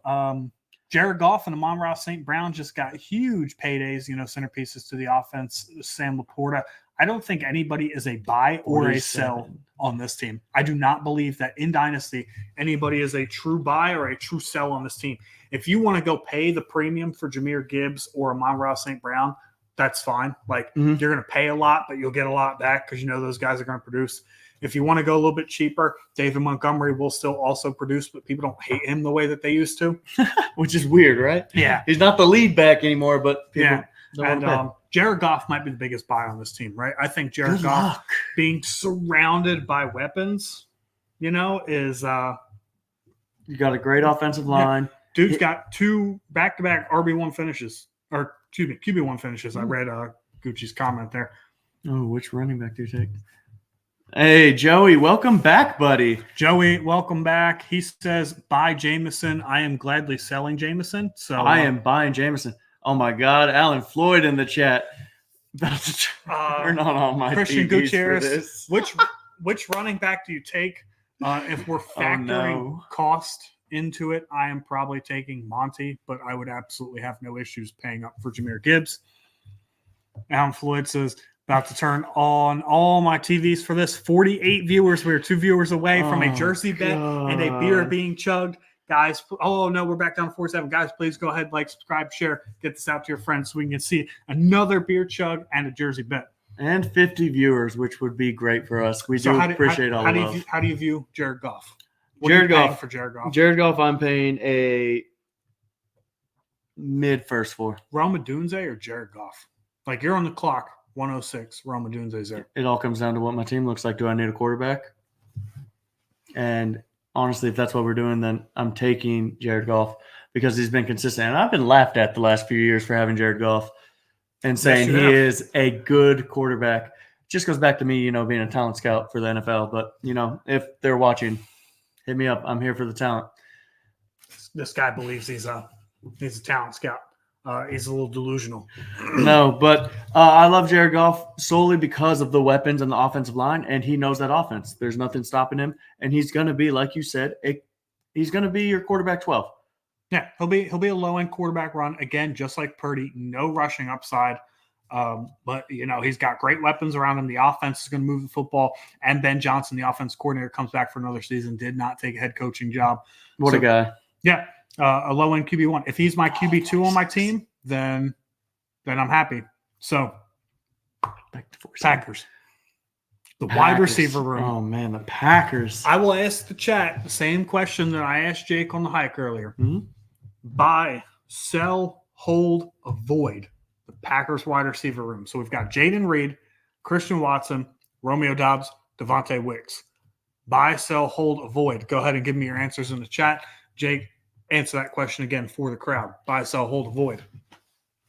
Man, so I'm buying Christian Watson if I can. I've been trying. Sadly, most of the people that have him are Packers fans and are delusional. I am selling. Not throwing shade at anybody at all. Yeah. Or I'm trading. Sorry, not selling. Trading Jalen Reed because I think he has the highest value right now for who he is. Yep. I am avoiding Wicks, and I am – what was the other one? Dobbs. No, I'm saying the other option. Buy, sell, hold, avoid. I'm holding – oh, no, I had that backwards then. I'm holding Reed, selling Dobbs. Was this that confusing of a question there, chat? Like, Jesus, dude. No, I'm trying to think of what I said back there on the hike. Just if you really believed what you said on the hike, you could just answer the question the same way now. I guess, man. I am trading Jaden Reed. We are 2 people away from me. I am trading really Jaden Reed. Right? Because, yes, Jaden Reed had a fantastic season. We did call him Debo Light. He scored 10 touchdowns and still wasn't even a wide receiver 2 finish on the year. So maybe a little bit of touchdown regression in there, and he falls a little bit back. So I'm selling on the hype on Jaden Reed. I'm holding Christian Watson. I think he has the most upside.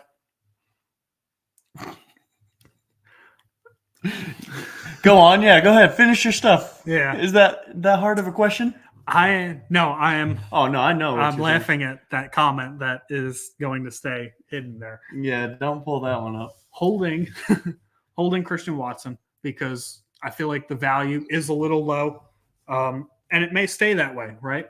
But if I have Christian Watson, I've seen him put up 20-plus point games. I've seen him score 8 touchdowns in a 4-game span. Holding Christian Watson. I am selling Dontavian Wicks because people are just, the Dynasty community is now going nuts for Dontavian Wicks. Oh, no, I'm actually I was about to say yeah, I'm buying Dontavian Wicks because the Dynasty community is gaining steam on Dontavian Wicks, and it's he's still at a good cost, right? Yep. The metrics were there as far as yards per route run. He had some, good college years. I think he had 5 yards per route run his last year in college, which is insane because anything above 3 is an elite number. So, and then I'm avoiding Romeo Doubs because he's a Jag, like through and through. Yeah. Said it from the start. People got all hype on him. Romeo Doubs is a Jag, easily. Man, the chat loves me, and I adore we got to every show single this one comment. of y'all. That's a good one. That's a good one. Probably. We'll find out. I think it's the first person to get CTE from doing a podcast. Oh, hey, we're still 2 people short, man. Like, share, subscribe, and you know what? So it's going to be a good time. So yeah, Packers wide receiver room. Jordan Love. In all actuality, so I disagree. I think Jordan Love's a hold. No, he is a sell. I don't think that any single one of those. You are way too asphyxiated on the followers right now. Pay attention to the show. I am. I'm listening. I think that there is way too little of a gap between any of the Packers wide receivers for them to separate themselves in fantasy. And I think they're all going to be used evenly. So really, I'm just kind of selling whenever one of them pops off. Like, hey, move on. Hey, move on. I don't want a bunch of mid wide receiver 3s on my team.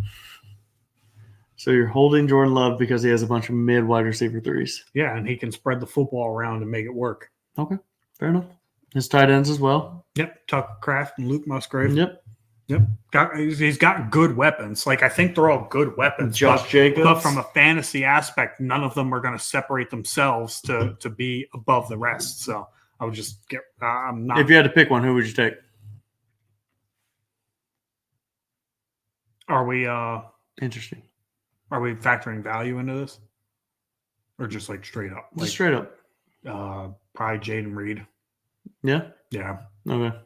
Yeah. If I had to pick one, probably Jaden. Okay. Fair enough. Yep. Panthers. Man. Bryce Young. Bye. Yeah. Yeah. Dave Canales, the quarterback guru that has turned around now Geno Smith and Baker Mayfield, is the head coach in Carolina, running his offense. And Bryce Young just got a bunch of weapons. In a vacuum, I would not hesitate to pay a mid to late first for Bryce Young if I needed a quarterback. Like 106, Roma Dunze or Bryce Young. Yeah, you just have to. He was the number 1 overall draft pick. They did upgrade weapons and line for him. Yeah. Deontay Johnson, you got there. You have Mingo there. Thielen's still there. They added Deontay Johnson. They drafted Jonathan Brooks, who's a very good pass-catching running back, and they drafted Xavier Legette. Like, they upgraded the weapons. We knew it was a bad situation last year. He performed very terribly. They fired head coach middle of the season. It was never a good scenario. Fresh start with a quarterback guru who's turned around now 2 guys to have their best seasons of their careers. I think it's worth the gamble because I think Bryce Young, as a coming out of college, was better than Baker or Geno. Man, out of college, you think he was better than Baker? Yeah, I think he was better than Baker. Yeah, it's close. It's very close. It is very close because Baker was electric. But yeah. I get it. How do you feel about Deontay Johnson? What do you think he finishes, I should say, for fantasy football? Low end wide receiver 2. Low end? Yeah. I'd go high end. I think he'll be a startable play week to week. Oh, he should be. He should be. If you have him as your wide receiver 3, I think you're happy. Yeah. Yeah, my biggest issue with Deontay Johnson, no matter what stage of his career it was, he has never actually had the upside to be, like a top-tier wide receiver. I know he did have the wide receiver 8 finish a few years ago, but in reality, he's very volume-based.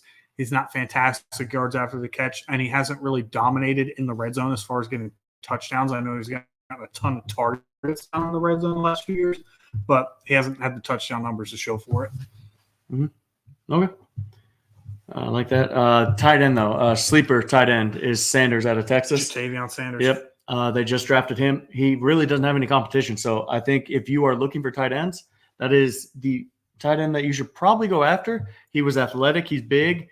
And, behind Worthy, I'm pretty sure. Ooh, tough one. He was the third option in Texas, yeah. They used him in a variety of ways, though. You saw Ja'Tavion Sanders take a couple jet sweeps. He's athletic. Used in a couple different ways. Used as like an H-back sometimes. He's got a skill set, right? He's athletic enough to do it. But yeah, the Panthers the Panthers could very well end up being like this year's Packers, really, in the sense that a bunch of same tier wide receivers that help elevate the quarterback play. Which is nice. Adam Thielen's still there, so yeah. Thielen, he's not a baller, but he's not a slouch either. He's like 34 years old these days. Yeah, it's not somebody that's going to just go away. People seem to forget about him. When you hear the talk about the Panthers, they're like, "Oh, they got Legette, they got Johnson." People forget about Thielen. Just balled out last year. Okay, after Panthers, Patriots, Drake May. Oh, here we go for our boy. Love Drake May. Love everything he did at UNC. He did not have the talent. He had Walker. That was his top talent player, and Walker went the 5th round? Fourth round to the Ravens. So his career has just died. As a pass catcher, Devontae Walker's career has just died by being drafted by the Ravens on the day 3. But Drake May, he gives you the rushing upside. I think he is criminally underrated. Jaden Daniels is going ahead of him and everything, which is fine because Jaden Daniels was electric in college, has the rushing upside, way smaller than Drake May. Drake May has the arm talent. Drake May has just the ability to do the most. I think for the Patriots. And I think the Patriots are going to be a decent team. We talked about Douglas and what was it, Thorne? When you say decent, what do you mean decent? I think they will be a 500 team. Oh, spelled that one wrong. There we go. It's because I got to reach across you to do it. Reach across what? It's in front of us. And so to me, the Patriots have the ability. The most criminally underrated player to me, though, is Stevenson. Yep. He is so slept on as a running back. Yes, he got hurt last year and Zeke came in and did good. But Stevenson is a good running back. So you can buy him, I think, low because people are so low on him. And that's what you need to do right now. Now, there is a change of regimen there, right? Bill Belichick is no longer in place at New England. Don't think that means Ramondre Stevenson is unusable, right? I think he's the most talented back there. Yes, I know they added Antonio Gibson. But I don't think Antonio Gibson's much of a factor at this point. You're right there. Yeah. I personally don't like Antonio Gibson. I know Jake was high on Antonio Gibson for a few years, but I can't do it. I don't think that he cuts into the passing down work enough from Ramondre Stevenson to be a fantasy weapon. And then we need to address the Jalen Polk and the Javon Baker craziness that is going on, right? Because Jalen Polk, the Patriots told us Jalen Polk is 2 rounds better than Javon Baker, and yet I've seen Javon Baker go ahead of Jalen Polk in rookie drafts. Why? Like the Patriots believe he's better by a lot. Jalen Polk was the first wide receiver they took to pair with Drake May in this new regime, right? Like Tyquan Thornton, Demario Douglas, those guys are previous regime players. They're not their guys. Jalen Polk is the first wide receiver, the first new weapon they decided to pair with their potential future franchise quarterback in Drake May. Jalen Polk is so severely underrated in Dynasty right now. Like I got Jalen Polk at the 303 in one of my rookie drafts, which was like 5 picks behind Javon Baker. That's criminal. You need to have a very, very compelling reason to take Javon Baker ahead of Jalen Polk, and there isn't one right now. That's the way that I feel about that. I can agree with you there. Polk looked good, and he had Roma Dunze, who is going wide receiver 3 in these drafts. And Jalen McMillan, who was also a 3rd-round pick in his own right. Yeah, so the talent is there. Everybody knows it. But also, Baker was a great receiver for his team. And so I see it. The size difference is kind of it's weird that Baker is getting so much, but it's because Polk wasn't the wide receiver 1 on his team. And I think that is what's everybody's looking at, and they just need to get over that, is talent comes in everywhere. And we could talk about it. Yep. The Packers, we literally just talked about it. Packers have talent everywhere. Yep. And we don't know which one's going to be which. And that's kind of just what happened with Washington. Washington had a ton of talent. So the Patriots did their due diligence, and they took the receiver they thought was best in that round, which was Polk, not Baker. Yeah, and Baker, like I said, 2 rounds after the fact. So just no justification for it. I think Jalen Polk is probably the most underrated rookie right now in rookie drafts. By the way, that's who the other guy I took was. Leggett, Pearsall, and Polk. No, gotcha. Yep. Now that we're sitting here talking about Raiders. Aiden O'Connell or Gardner Minshew, who gets the starting job? No, we could just skip the Raiders. I mean, who gets the starting job? Minshew. Yep. They brought him in. Sorry, O'Connell, but and is this really that bad of a landing spot for Brock Bowers? I don't hate it, but I don't like it. I don't like it solely because you had Michael Mayer, and everybody was high on Michael Mayer. They used a 2nd-round draft pick on him last year. 35th overall. Yeah. And he's good. He's your all-around tight end that you want. They literally got Bowers, I think, to put him in the slot and be a mismatch. Which could happen. Brock Bowers is an athletic animal, especially at his size. I don't think that this is that bad of a landing spot now that we've had some time to marinate on it. You see Brock Bowers. People, when Brock Bowers is in college, Brock Bowers is, for sure tight end 1, top 5 dynasty rookie pick, blah, blah, blah. Then he goes to a bad landing spot and people start fading him. I got him at 108 in a draft, and that, to me, that's a steal. I just think Brock Bowers probably, especially in tight end premium, should be one, top 6 pick. Mm-hmm. That's I think in tight end premium he's being severely slept on because people don't like the Raiders. I think Gardner Minshew can support him. You're right. The Raiders do suck. Nobody likes them. And Devontae Adams, I think he can support both. I really do. And I think he will. Minshew the Colts were almost in the playoffs with a backup quarterback. Yeah. Gardner Minshew has proven wherever he's gone, he can at least play serviceable QB. I think he had 2-to-1 touchdown to interception ratio. Like he's your average quarterback. He's not going to lose you games, but he's not going to win you games. Alan Floyd says better than the Ponies. That's probably in reference to you saying the Raiders suck. The Colts? Oh, yeah, the Ponies. You're right. The Colts. Yeah, you know what happens to a Colt when it grows up? It becomes a Bronco. Fair enough, which I never understood. Rams. The Rams. Oh, man. What is Got to address Blake Corum and Kyron Williams. What's the deal there? Kyron Williams is the running back one. There's no ifs, ands, or buts. But Blake Corum is a great handcuff to have because Kyron Williams is not a big running back. I think this very quickly I almost disagree because I think this very quickly turns into a 1A, 1B scenario, like from the jump. Like, look, Kyron Williams has performed fantastic when he's played, right? Like CMC type numbers in fantasy football. It's unmatched. Mm-hmm. He's been hurt. Okay. Time and time again. I think that Corum will be on the field enough to spell Kyron Williams. I think it turns into 1A, 1B. They didn't draft Blake Corum in the third round, to not use him, right? We said this about Tank Bigsby last year, so maybe I'm drinking the same fucking Kool-Aid, but difference is Kyron Williams was a sixth-round pick and Travis Etienne was a first, so. I mean, that's true. I think the Rams understand that Kyron Williams is too small to last through a whole season. I don't hate that. And no, Williams is small, so that is like the whole thing with Pollard and all that. All those if you're under 215, you are considered a small running back, and you can't take a beating between the tackles. You can't run the ball. Yep, 210, 215, anything under that, you're kind of looked at as small. But I see Corum having more of a role this year.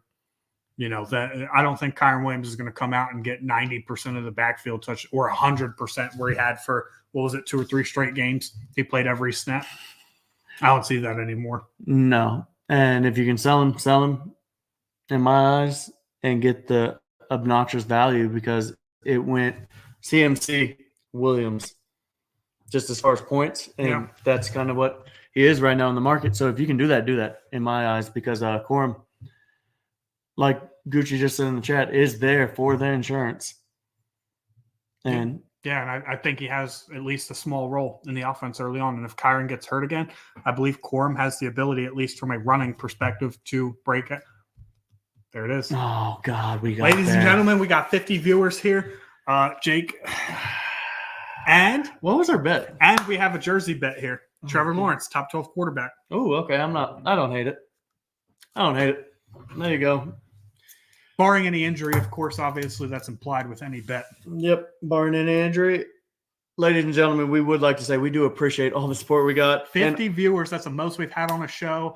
I genuinely appreciate all of the support for this show, and we are still not done. So guys, keep up the support, keep liking, keep sharing, keep subscribing. And if you have not seen it on our Twitter page, once we hit 300 subscribers by the MLB All-Star break, we're giving away an Ellie De La Cruz rookie card. Very, very good card to have. I think actually you're giving away one too, aren't you? Yeah. So we're giving away multiple baseball cards. Again, please go check the Twitter page. It's in the pinned post at the top. Jake, fire away.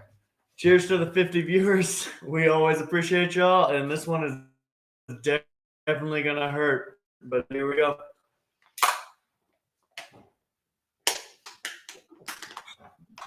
Woo!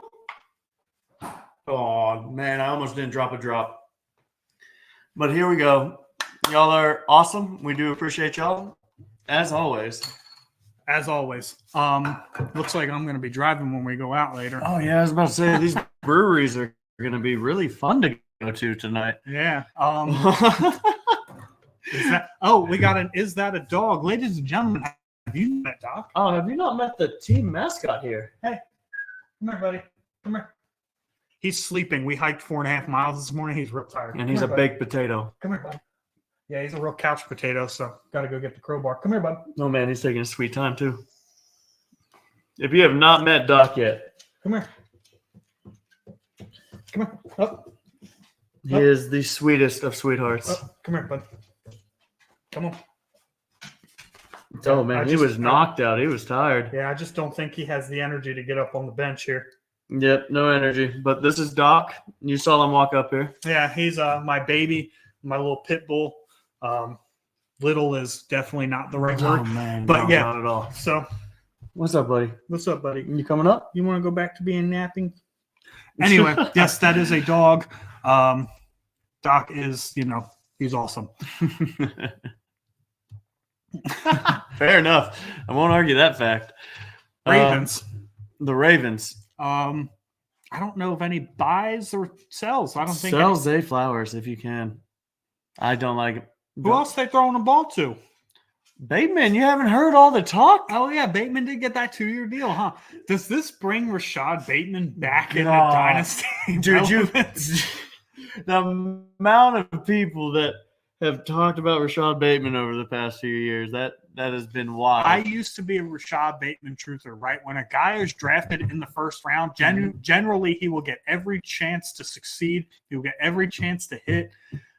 And they just, what's crazy is they did sign him to a 2-year deal. He hasn't done squat.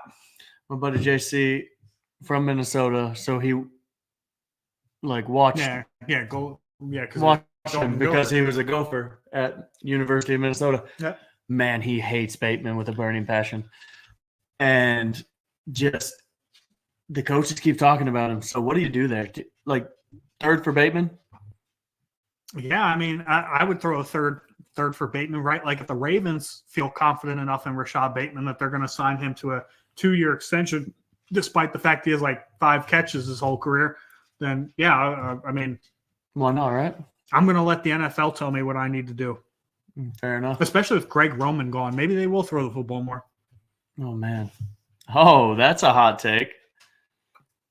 Ooh. I don't think this is a hot take at all. I mean, I would absolutely smash sell Derrick Henry. He's 30 years old. he's 30 years old, but if you're a contending team, you're not buying him. No, I'm not. You don't think he can run in that offense? I didn't say that. I am constantly avoiding Derrick Henry at all costs because he is an outlier. I think if you develop certain standards to how you play the game, you'll be right more often than not. Mm-hmm. Derrick Henry is an outlier to those standards, and I will absolutely admit that, but I'm just avoiding it at this point because we saw it with Tom Brady. Father Time will get his. And it will come very suddenly. Yeah, I think this is the drop off for Henry. You're not going to sell him for a lot, so you might as well just die with him. Yeah. Just keep him till he dies. He is a sell. If you can get any second-round pick at this point, I would take it. And, yeah. Which is crazy. Would you rather have Rashad Bateman or Derrick Henry? Bateman just because of age. I'd rather have Derrick Henry. Really? Well, I mean, you just said said Rashad Bateman for a third, and then you're talking about, you wouldn't buy Derrick Henry? Pick one, man. I would just – there's no wide receiver competition is my thing. And so, take a gamble on somebody that could be great as to somebody who's maybe got a year or two left at best. And also, Keaton Mitchell, people are sleeping on him, but he did do good when he did get to play. I have a really, really inappropriate response that doesn't have anything to do with fantasy football to Gucci's comment there. So, oh god, I will leave it. I will leave that. Okay, thank you. I thought you were about to say some wild stuff. I will leave that. So, yeah. Who's after the Ravens? Saints. The Saints. Buy Derek Carr? Question mark. I mean, he's QB2. He's literally Mr. QB2. And interestingly enough, they just moved some of his guaranteed money down the line. So I think they have to let him ride out his contract as far as is it actually worth it to cut him? It's not worth it to cut him. He's your QB2. You literally can probably give a second and get Derek Carr? Like, would you get mid-second Derek Carr? Who are you taking? If I need a QB3, I would sell my 25 second for Derek Carr.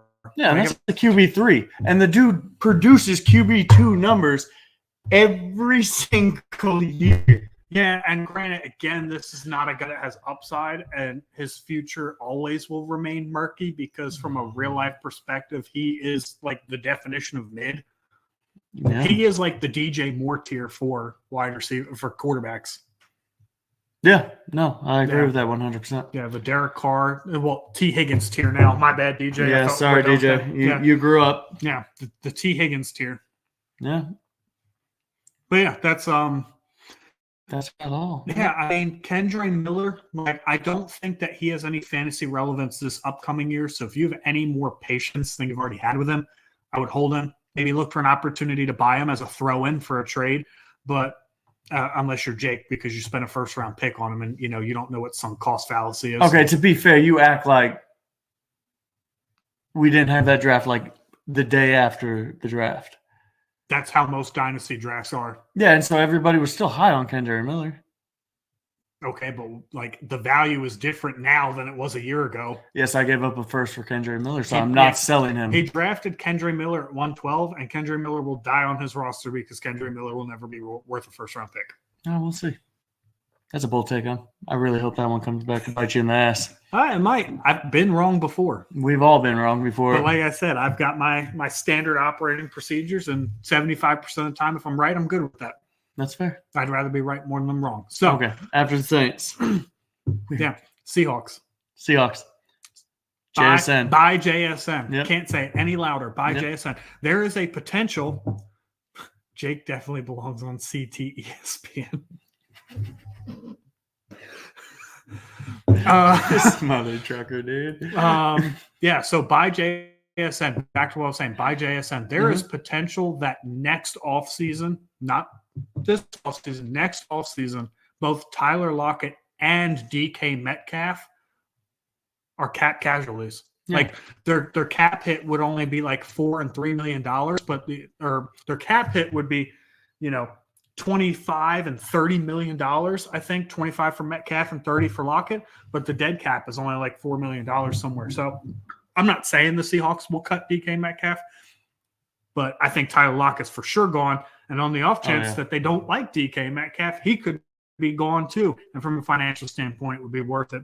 So JSN may go from wide receiver 3 to wide receiver 1 real quick. And we also don't know what this offense is going to look like. Next year, they could be in the market for a quarterback. And 525 yards historically has been a landmark number for rookie wide receivers. Anybody over that generally has a very high hit rate, like 80% somewhere, generally go on to be wide receiver 2s for the rest of their career. Behind Tyler Lockett, behind DK Metcalf, in a run-heavy offense, Jackson Smith and Jigba cleared that by over 100 yards. Yeah, and we don't think they're going to be a run-heavy offense this year. We think that they are going to throw the ball, and we're going to find out if Geno Smith is that guy or not, and I think that's what they want to find out. And the other piece of that is sell Kenneth Walker. So I saw. Oh man, we did have this long conversation. We did have this long conversation, right? Kenneth Walker on Keep Trade Cut last week when I looked was running back 10. I was like, there's no way. Not after a back-to-back 18 and 19, RB18, RB19 finish in PPR. I'm like, RB10 is too much. So we went through each team, and Jake and I have agreed we have one name difference each list, but we agree that he is our RB15 in Dynasty. That's a little bit more realistic to me, but he's ahead of guys like Rachaad White who get unlimited touches in the offense and actually have RB1 finishes. Mm-hmm. He's ahead of James Cook. He's ahead of – there was one other name that, glaringly stuck out to me that he should have been behind, but I can't remember who it is at this time. Like I said, got no internet access. So can't look this one up. Yeah, can't really look this one up. But, yeah, I think Kenneth Walker is one of, the biggest sells. I think even if you sold him at a slight discount, you're still getting a win because he's not a pass-catching back. He's not displayed any pass-catching ability, and he's more so been very, very reliant on being very efficient, which is fine, but volume in an offense that I don't think is going to provide volume. And Zach Charbonnet is not going anywhere. Yeah, I was about to say, does that mean Zach Charbonnet is your buy? Yeah, I think Charbonnet is a buy. What are you giving up? Any second round pick. Yeah, that's a second round without a doubt. Kendry Miller or Zach Charbonnet? Charbonnet. I think it's a good answer, but you obviously think it's close. Oh, it is close in my eyes. And people sleep on Kendry Miller. He's so young. Yeah, he's He 21. got drafted at 20. He's 21. And so he's young. So you have that like, oh, running backs don't last long. He came in young. So he's going to be there for a lot longer in my eyes. So that's why I'm holding him. And I'm probably going to eat these words, but he eventually will be up there in running back talks as somebody that you wish you held. Yep. Steelers. Oh, man. Now, I know you like Najee this year with Arthur Smith coming in. Arthur Smith has completely changed this offense, right? So we've got a couple. This is probably our last like really hard team to go over because you got Justin Fields, you got Russell Wilson. What are we doing with those guys? Okay, if you got Russell Wilson, you're dying with him because you're not going to get the value. And if he does start, for some reason does start, he is going to do enough to be fantasy relevant. I think the day that he is firmly named the starter in the preseason, I'm selling Russell Wilson if I have him. If you can. I am, and anything that I can For get, what? any second round pick, if anybody's want to offer it. If I have to give a third on top of it, fine. I can see that. Any pick that I'm moving off of him. Okay. Second. Okay. And then Justin Fields, you're holding. You have to hold Justin Fields because of his upside. Yep. The rushing upside, which is what we always talk about, is literally the key to fantasy quarterback relevance. I think Justin Fields is more likely to die on your roster than Russell Wilson is, because I think Russell Wilson will be the starter. That was the intent when they signed him. They've announced that already. But I don't think people are going to buy into that until it happens in the preseason. And the day that happens, I'm moving off Russell Wilson. And if I have Justin Fields, I'm just keeping him. This man. Keep Fields for the kick return capability. Oh, my gosh. This man's wild. Wild. He's on one. But no, you got to keep Justin Fields, and solely for the fact that he, when plays and is healthy, is a top 12 quarterback in fantasy football. Yep. It's just a matter of, is he ever going to play again? I think he will. Because, this is his last year on his contract, right? Yeah, last year was rookie deal. They obviously declined his fifth-year option. So he'll go to the free agency. He'll go to somebody who wants him. What if he goes to Seattle next year? Ooh. They realize Geno Smith ain't it this year. They move off of him, and Justin Fields goes to Seattle. That's a bold take, and I like it. Man, I would love Justin Fields to go to Seattle. And he's going to sit on my bench. I got him in a league that I took second in, sadly. And I took second twice last year. It happens, man. Yeah. And he's sitting on my bench now. I have Daniel starting over him. Yeah, I would too. And so he's just going to sit there. So Najee, Jalen Warren. What are you doing with both of them? This is a Najee year. You sell Jalen Warren at all costs because we know Arthur Smith loves to run the ball. Cordell Patterson, big running back. Drafted receiver, big running back. Algier, big running back. What did he not do last year? Use his best running back, Robinson. I think Warren is a more fantasy and relevant running back in today's league.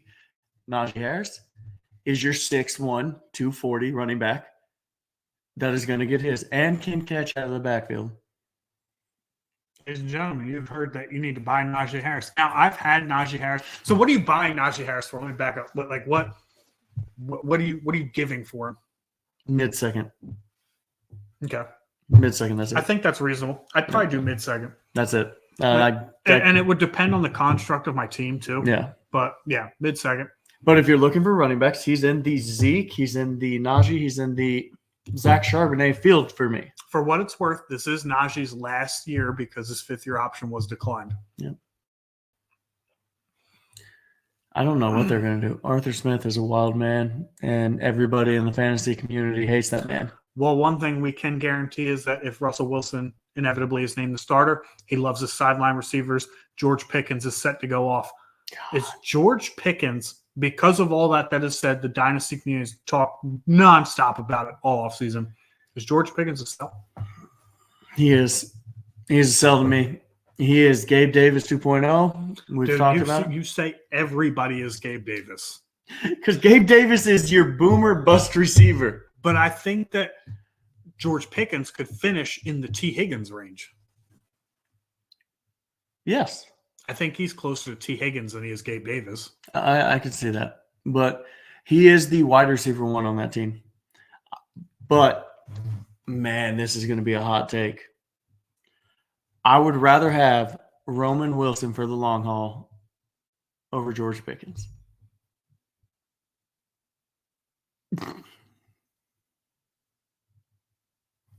I said it. That was my boy. Can I get some explanation? Because Roman there's Wilson. 47 people watching that are going to need an explanation to that. Roman Wilson, great route runner, was the wide receiver one on the championship Michigan Wolverines. Mm-hmm. Was J.J. McCarthy's security blanket. We saw it time and time again last year. A guy you hate, by the way, nonetheless. Yeah, I just don't trust him. We'll get to it when we get to the Vikings. Yeah, we will. That we will.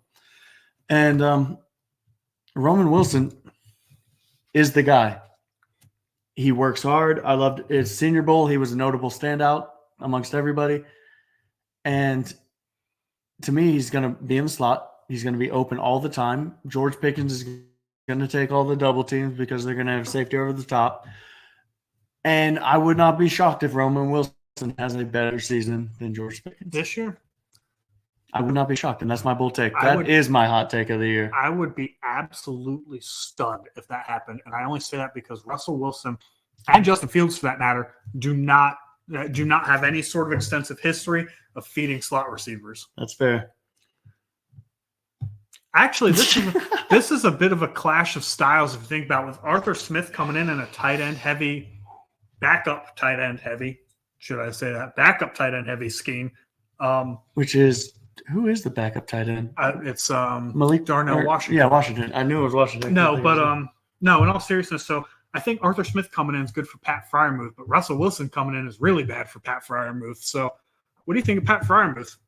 Oh man, if you can get him for a second, steal him. He might be a third, even in tight end premium leagues. Nobody wants him. And that's fine. Give me him. I'll take him. The one league I have him in, you're not in. No, well, that's fair. I'm not actually looking to sell him, but no, I have him in a few leagues. I think Pat Freiermuth is a buy. He got hurt last year, and when he did play, he actually kind of performed. You may not get the results this year because, like I said, Russell Wilson, not a big tight end guy. Jimmy Graham going to Seattle, kind of killed his career. But fair enough. But I mean, I like Pat. Yeah, any third. Late 25 second, right? I know I'm a finalist returning from last year. I'll throw my 25 second at Pat Freiermuth to see what comes of it. Ooh. Okay. I don't hate it. Yeah. Athletic Texans. Texans. Sell CJ Stroud. Sell him. Sell him like your life depends on it. Ranked ahead of Lamar Jackson, Jalen Hurts. We talked about Kyler Murray. If you can get plus any of those guys for CJ Stroud, do it. Like, you ready? Look, fantastic season CJ Stroud had. Excellent season.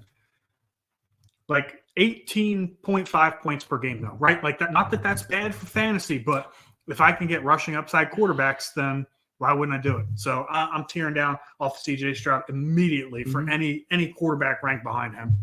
So, Dak Prescott in a 25 second. Who are you taking? CJ Stroud or that? If I'm rebuilding, I'm taking Stroud. If I am contending, I am smashing so fast on Dak Prescott. That's the first time Gucci will agree with us. Or is he money? Yeah. But Dak anyway, Prescott, underrated fantasy football quarterback. And we already talked about that if you're just tuning in now, by the way. Over the last 5 years, more points per game than Patrick Mahomes. So we are big CJ Stroud sellers. We do not hate him as a quarterback, but he brings no rushing upside, and this is fantasy football. We do not hate players. We hate values. And ask yourself this, is there really an avenue where CJ Stroud outperforms what he did last year? There you go. But seriously, answer that. Took all I had not to scream that, by the way. Is there an avenue where CJ Stroud, I know they just added Steph Diggs, and we'll get into the wide receiver room here in a second. Is there an avenue where CJ Stroud, from a fantasy standpoint, significantly outperforms what he did last year? No, I don't think so. Kyler Murray more points per game. Dak Prescott more points per game. Jalen Hurts more points per game. These are all guys. Justin Herbert more points per game before he got hurt. These are all guys ranked behind C.J. Stroud. That guys I will gladly take. Yeah, Plus some because I'm going to get some. Yeah, if I because can get fantasy plus football, anything, those guys for C.J. Stroud, yeah, I'm doing it. This is also our advice.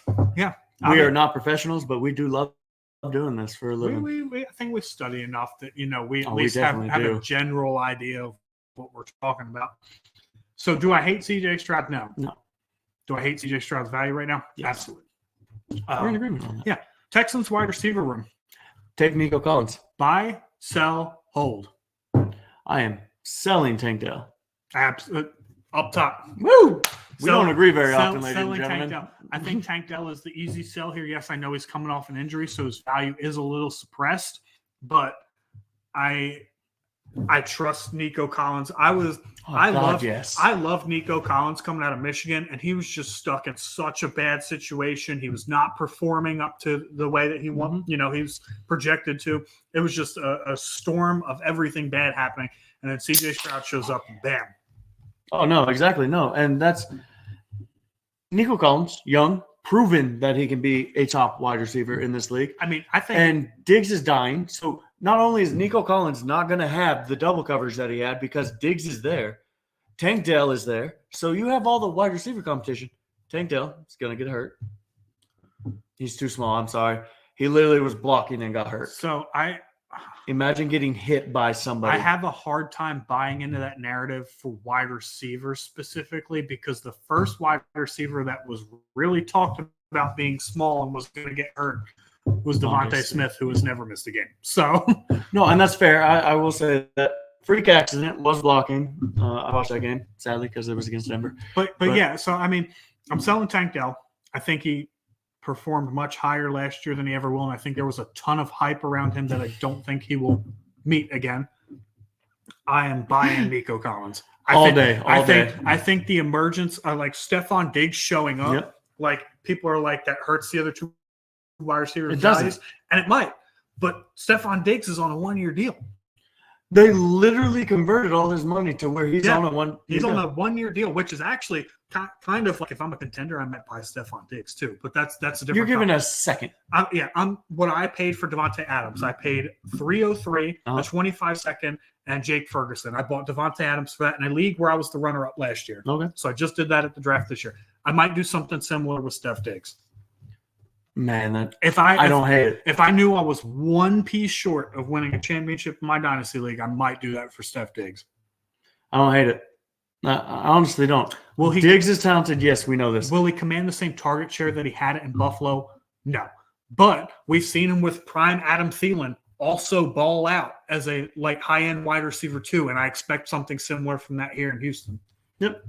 And I see it the same way, actually, which is really weird. We don't agree like this. Yeah. So this is wild. But I'm ultimately buying Nico Collins. I think he's actually the true, future number one receiver on the Texans. Mm-hmm. Or maybe they're not on the roster, but nonetheless, I think Nico Collins' future as a wide receiver 2 or better, tied to C.J. Stroud, that's a good buy. Mm-hmm. I'm holding Stephon Diggs. He's going to die on my roster, and I'm selling Tank Dell. Yep. No, I agree. 100% agree. And also, John Mechie is dead. He is irrelevant in my eyes. Honestly, you're going to hate this. This is where we're going to argue. Dalton Schultz is dead too. Oh, no, they took Stover out of Ohio State, which I actually did like. Dalton Schultz is in a weird situation because they traded for Stephon Diggs. They drafted Cade Stover. They paid Dalton Schultz $12 million a year on a 3-year extension. Yep. I don't hate Schultz, though, because, he's there. He's a quarterback security blanket. What am I putting up 4 for? He's the fourth option. No. What am I putting up 4 for? Come on, man. Fourth quarter? It's your biggest talking point. You love talking about Dalton Schultz. 4 straight years of tight end 1. Yeah, him and Travis Kelce are the only tight ends. 4 straight years have top 12 fantasy finishes in tight end premium. For the record, won a bet for that, so it was so good. Yeah, you did. Joey likes to talk shit, but yeah, and I remember we clowned on you, and you. That is a podcast. I think you will admit that you did have him ranked a little too high. maybe, but still, he finished. Yeah, where he finished. Yeah, but he finished where he finished. I would agree with that. And same thing for Cole Kmet. I got clown for that one too, but honestly, that one I'm out on now because of all the talent in the Bears. We didn't even bring Cole Kmet up. That's an interesting one. We'll have to see how that unfolds. Yeah. So Texans, if we talk about buying Nico Collins, okay, well I was going to ask you a question, but that's fine. Okay, go ahead. Buying Nico Collins, what would you pay for him, and what are you selling Tank Dell for? Like, what's the lowest you'd sell Tank Dell for? What's the highest you'd buy Nico Collins for? Late first for both.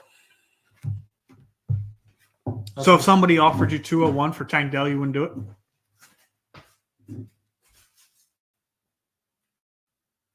Yes, I would do that. That's the range.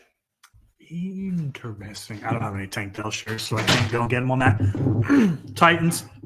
Next team, we have the Titans and we have the Vikings. If you've been tuned in with us for the last 2 hours, I greatly appreciate that. I cannot even underestimate, how much support we've gotten on this show, how much the comments from Gucci, from Z Money, from Alan. We've gotten a ton of support on this show. I will not give my thoughts about that, Gucci. That is not fantasy relevant. Although, please send the link to my DMs. No. Will Levis is probably one of the more intriguing dynasty options for me. I don't think he performed that bad last year, given the circumstances. Again, the Titans making a head coaching change in the offseason, bringing in Bengals offensive coordinator Brian Callahan.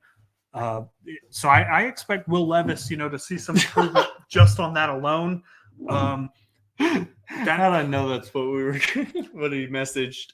I expect to see Will Levis improve just on that alone. Mm-hmm. And the Titans are doing what other teams generally fail to do, and they are immediately giving Will Levis the weapons to see if he is the guy or not. Mm-hmm. Like D-Hop, Calvin Ridley, are they older? Are they past their primes? Probably, but they are still. They proved last year that they can still be very viable pieces in an NFL offense. They went and got a two-headed running back attack in Tony Pollard and Tajay Spears. So there's better coaching. There's better weapons. I think they're looking to see if Will Levis actually improves substantially enough that he's going to be their franchise quarterback. Do I think he does that? Yes. Am I comfortable with Will Levis being my quarterback 2 in Dynasty right now? No. But I do think Will Levis is a buy because people are still overhating him. Would I pay first? Probably not. Would I give up any? Like, he's like Bo Nix to me. Like, I would give up I would go get Bo Nix with an early second. I'd go get Will Levis with an early second. It's the same thing for me. What are your thoughts on Will Levis? No, I have a few shares of him. From fantasy football perspective. Not from a Gucci standpoint. Yeah. No, Gucci. I did tell him to send the link in the DM. So. Gucci, that rumor, it is a rumor as far as I know. But Will Levis is the quarterback that you want as your QB3 because he has the upside, because he has the talent, like Ryan just said. And if he performs to a QB2, or even higher upside level than that, sell him. Sell him. Yeah, you're good. Because clearly you don't need him if he's your QB3. So sell him and have a good time with it. But the Titans are doing everything they can to make sure that team is competitive in that division because you have the Jags, you have the Texans. And I don't think the Texans or the Jags have a stranglehold on the division, or even Colts, right? If Anthony Richardson stays healthy, I think that's a very competitive division. Mm-hmm. Ultimately, the Titans not really having a ton of youth on their side like the other teams do will prove at a disadvantage in the long run. However, they did what they could to compete, and I think that's going to be very good for Will Levis, and I think Will Levis is a solid QB3 right now. I had somebody tell me a couple weeks ago, in a fantasy league of ours, I won't name names, but this person has some very peculiar takes, as we've seen over the last few weeks. Okay. Tell me that Mason Rudolph was going to beat out Will Levis for the job. I'm trying to think of any Steelers fans that we know, and all I can think of is Ryan Russell, which you don't know. But that's unlikely. They signed Mason Rudolph to a very short, very backup. That's not a quarterback not a contract. They took Will Levis first overall pick in the second round. Oh, was it? Yeah, it was 33 overall. Yep. So, like that draft capital means so much more than what they paid for Mason Rudolph. So Mason Rudolph is clearly the backup. Will Levis will get every chance to start and fail. He will get every what they want chance to see. succeed or every chance to fail. Exactly, because he's going to be either the future or they're going to find somebody else. Yep. Good luck next year in the quarterback draft, but that's a different fantasy talk. Real quick, who do you think has a higher fantasy finish? We'll go points per game. D-Hop or Ridley?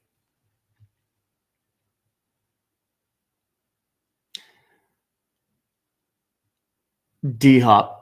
Yeah, that's who I was going to Yeah, say. solely because D-Hop's a better route runner and more consistent, and Ridley is he's inconsistent. That's solely Ridley's downfall is when he was asked to be the wide receiver one in Atlanta after Julio left.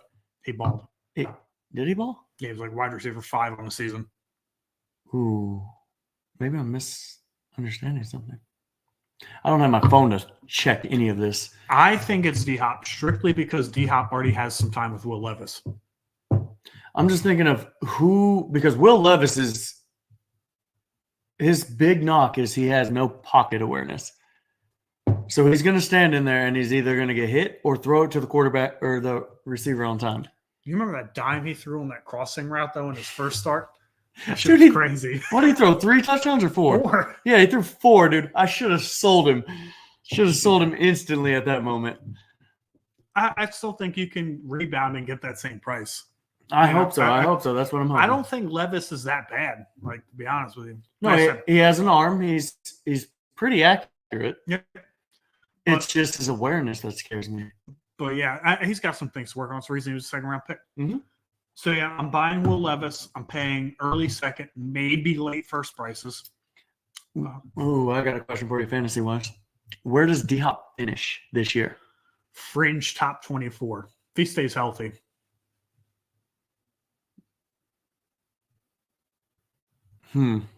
Like wide receiver 2, early wide receiver 3, somewhere in there. Yeah, I think he is a wide receiver 3. Sadly, I think this is the end of DeAndre Hopkins for us. DeAndre Hopkins me, had least. probably the quietest 1,000-yard season last year. Him and Chris Godwin. I'm not gonna lie, this is kind of embarrassing. I did not know he had 1,000 yards. 1,057. Man. With the quarterback carousel that was. Yeah, no, that's actually kind of impressive. I think the most underrated piece of this whole thing is Brian Callahan coming from Cincinnati. Man, you're a good salesman. I don't know if anybody told you that or not. You can sell Will Levis, I swear. Like you could argue anybody in the Titans offense is a buy. Honestly, you could. Minus Pollard. Yeah, I'm out on Pollard. He's a Cowboy. No, Pollard's yes. He was terrible last year. Yeah. He's going to be terrible this year. Oof. But anyway, last team, and we have one guy to talk about. I mean, we have a lot of guys to talk about. Okay. For that one guy. Yeah, for that one guy. Everything surrounds this one guy. And for those that are just here, because we're so good looking, we're talking about the Minnesota Vikings here. Last team. And with the Minnesota Vikings comes their future QB1, J.J. McCarthy. Jake, I know you feel very strongly about J.J. McCarthy.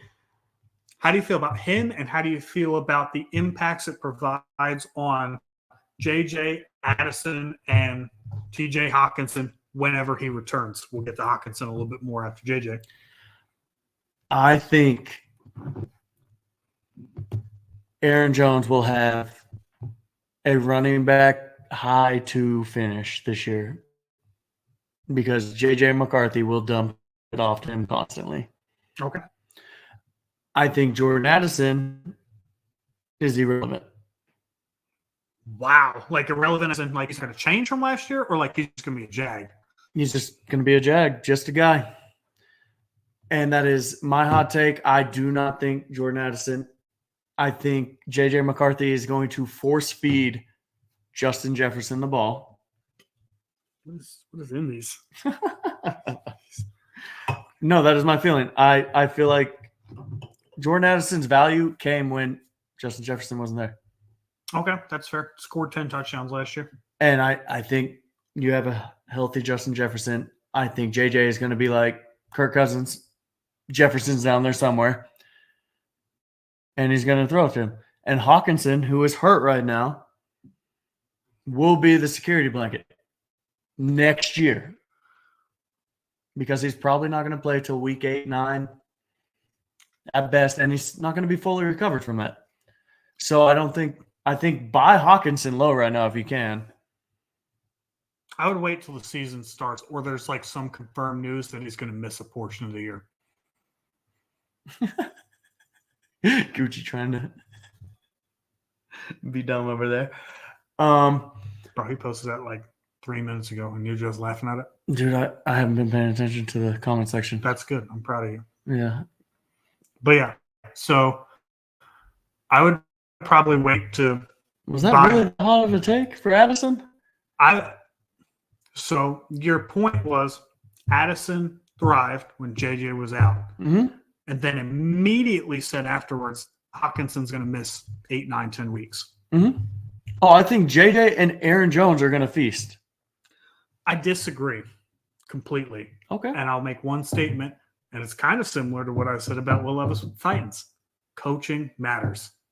Kevin O'Connell is Great a coach. mastermind on the offensive side of the football at working Justin Jefferson, who was the best wide receiver in the NFL, works him open on every play. I mean, Justin Jefferson played pretty much 8 full games last year. He played parts of 2. So technically played 9, but if you combine them together, he played 8 games. Still had over 1,000 yards. Everybody knows where football is going. It's Justin Jefferson.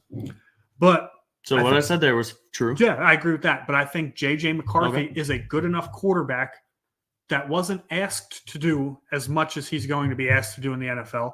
I don't think that it's a capability issue. I think he just wasn't asked to perform all of that because Michigan dominated on the run game, and that's what Harbaugh's bread and butter is. Okay. But I think Kevin O'Connell will immediately have J.J. McCarthy, hitting full ceiling. I think he's going to almost hit max potential right away. And this could end up being a really, really bad take. So I'm saying this in front of about 50 people on a YouTube channel that anybody can go back and watch. I think J.J. McCarthy finishes the year as QB1 off the jump.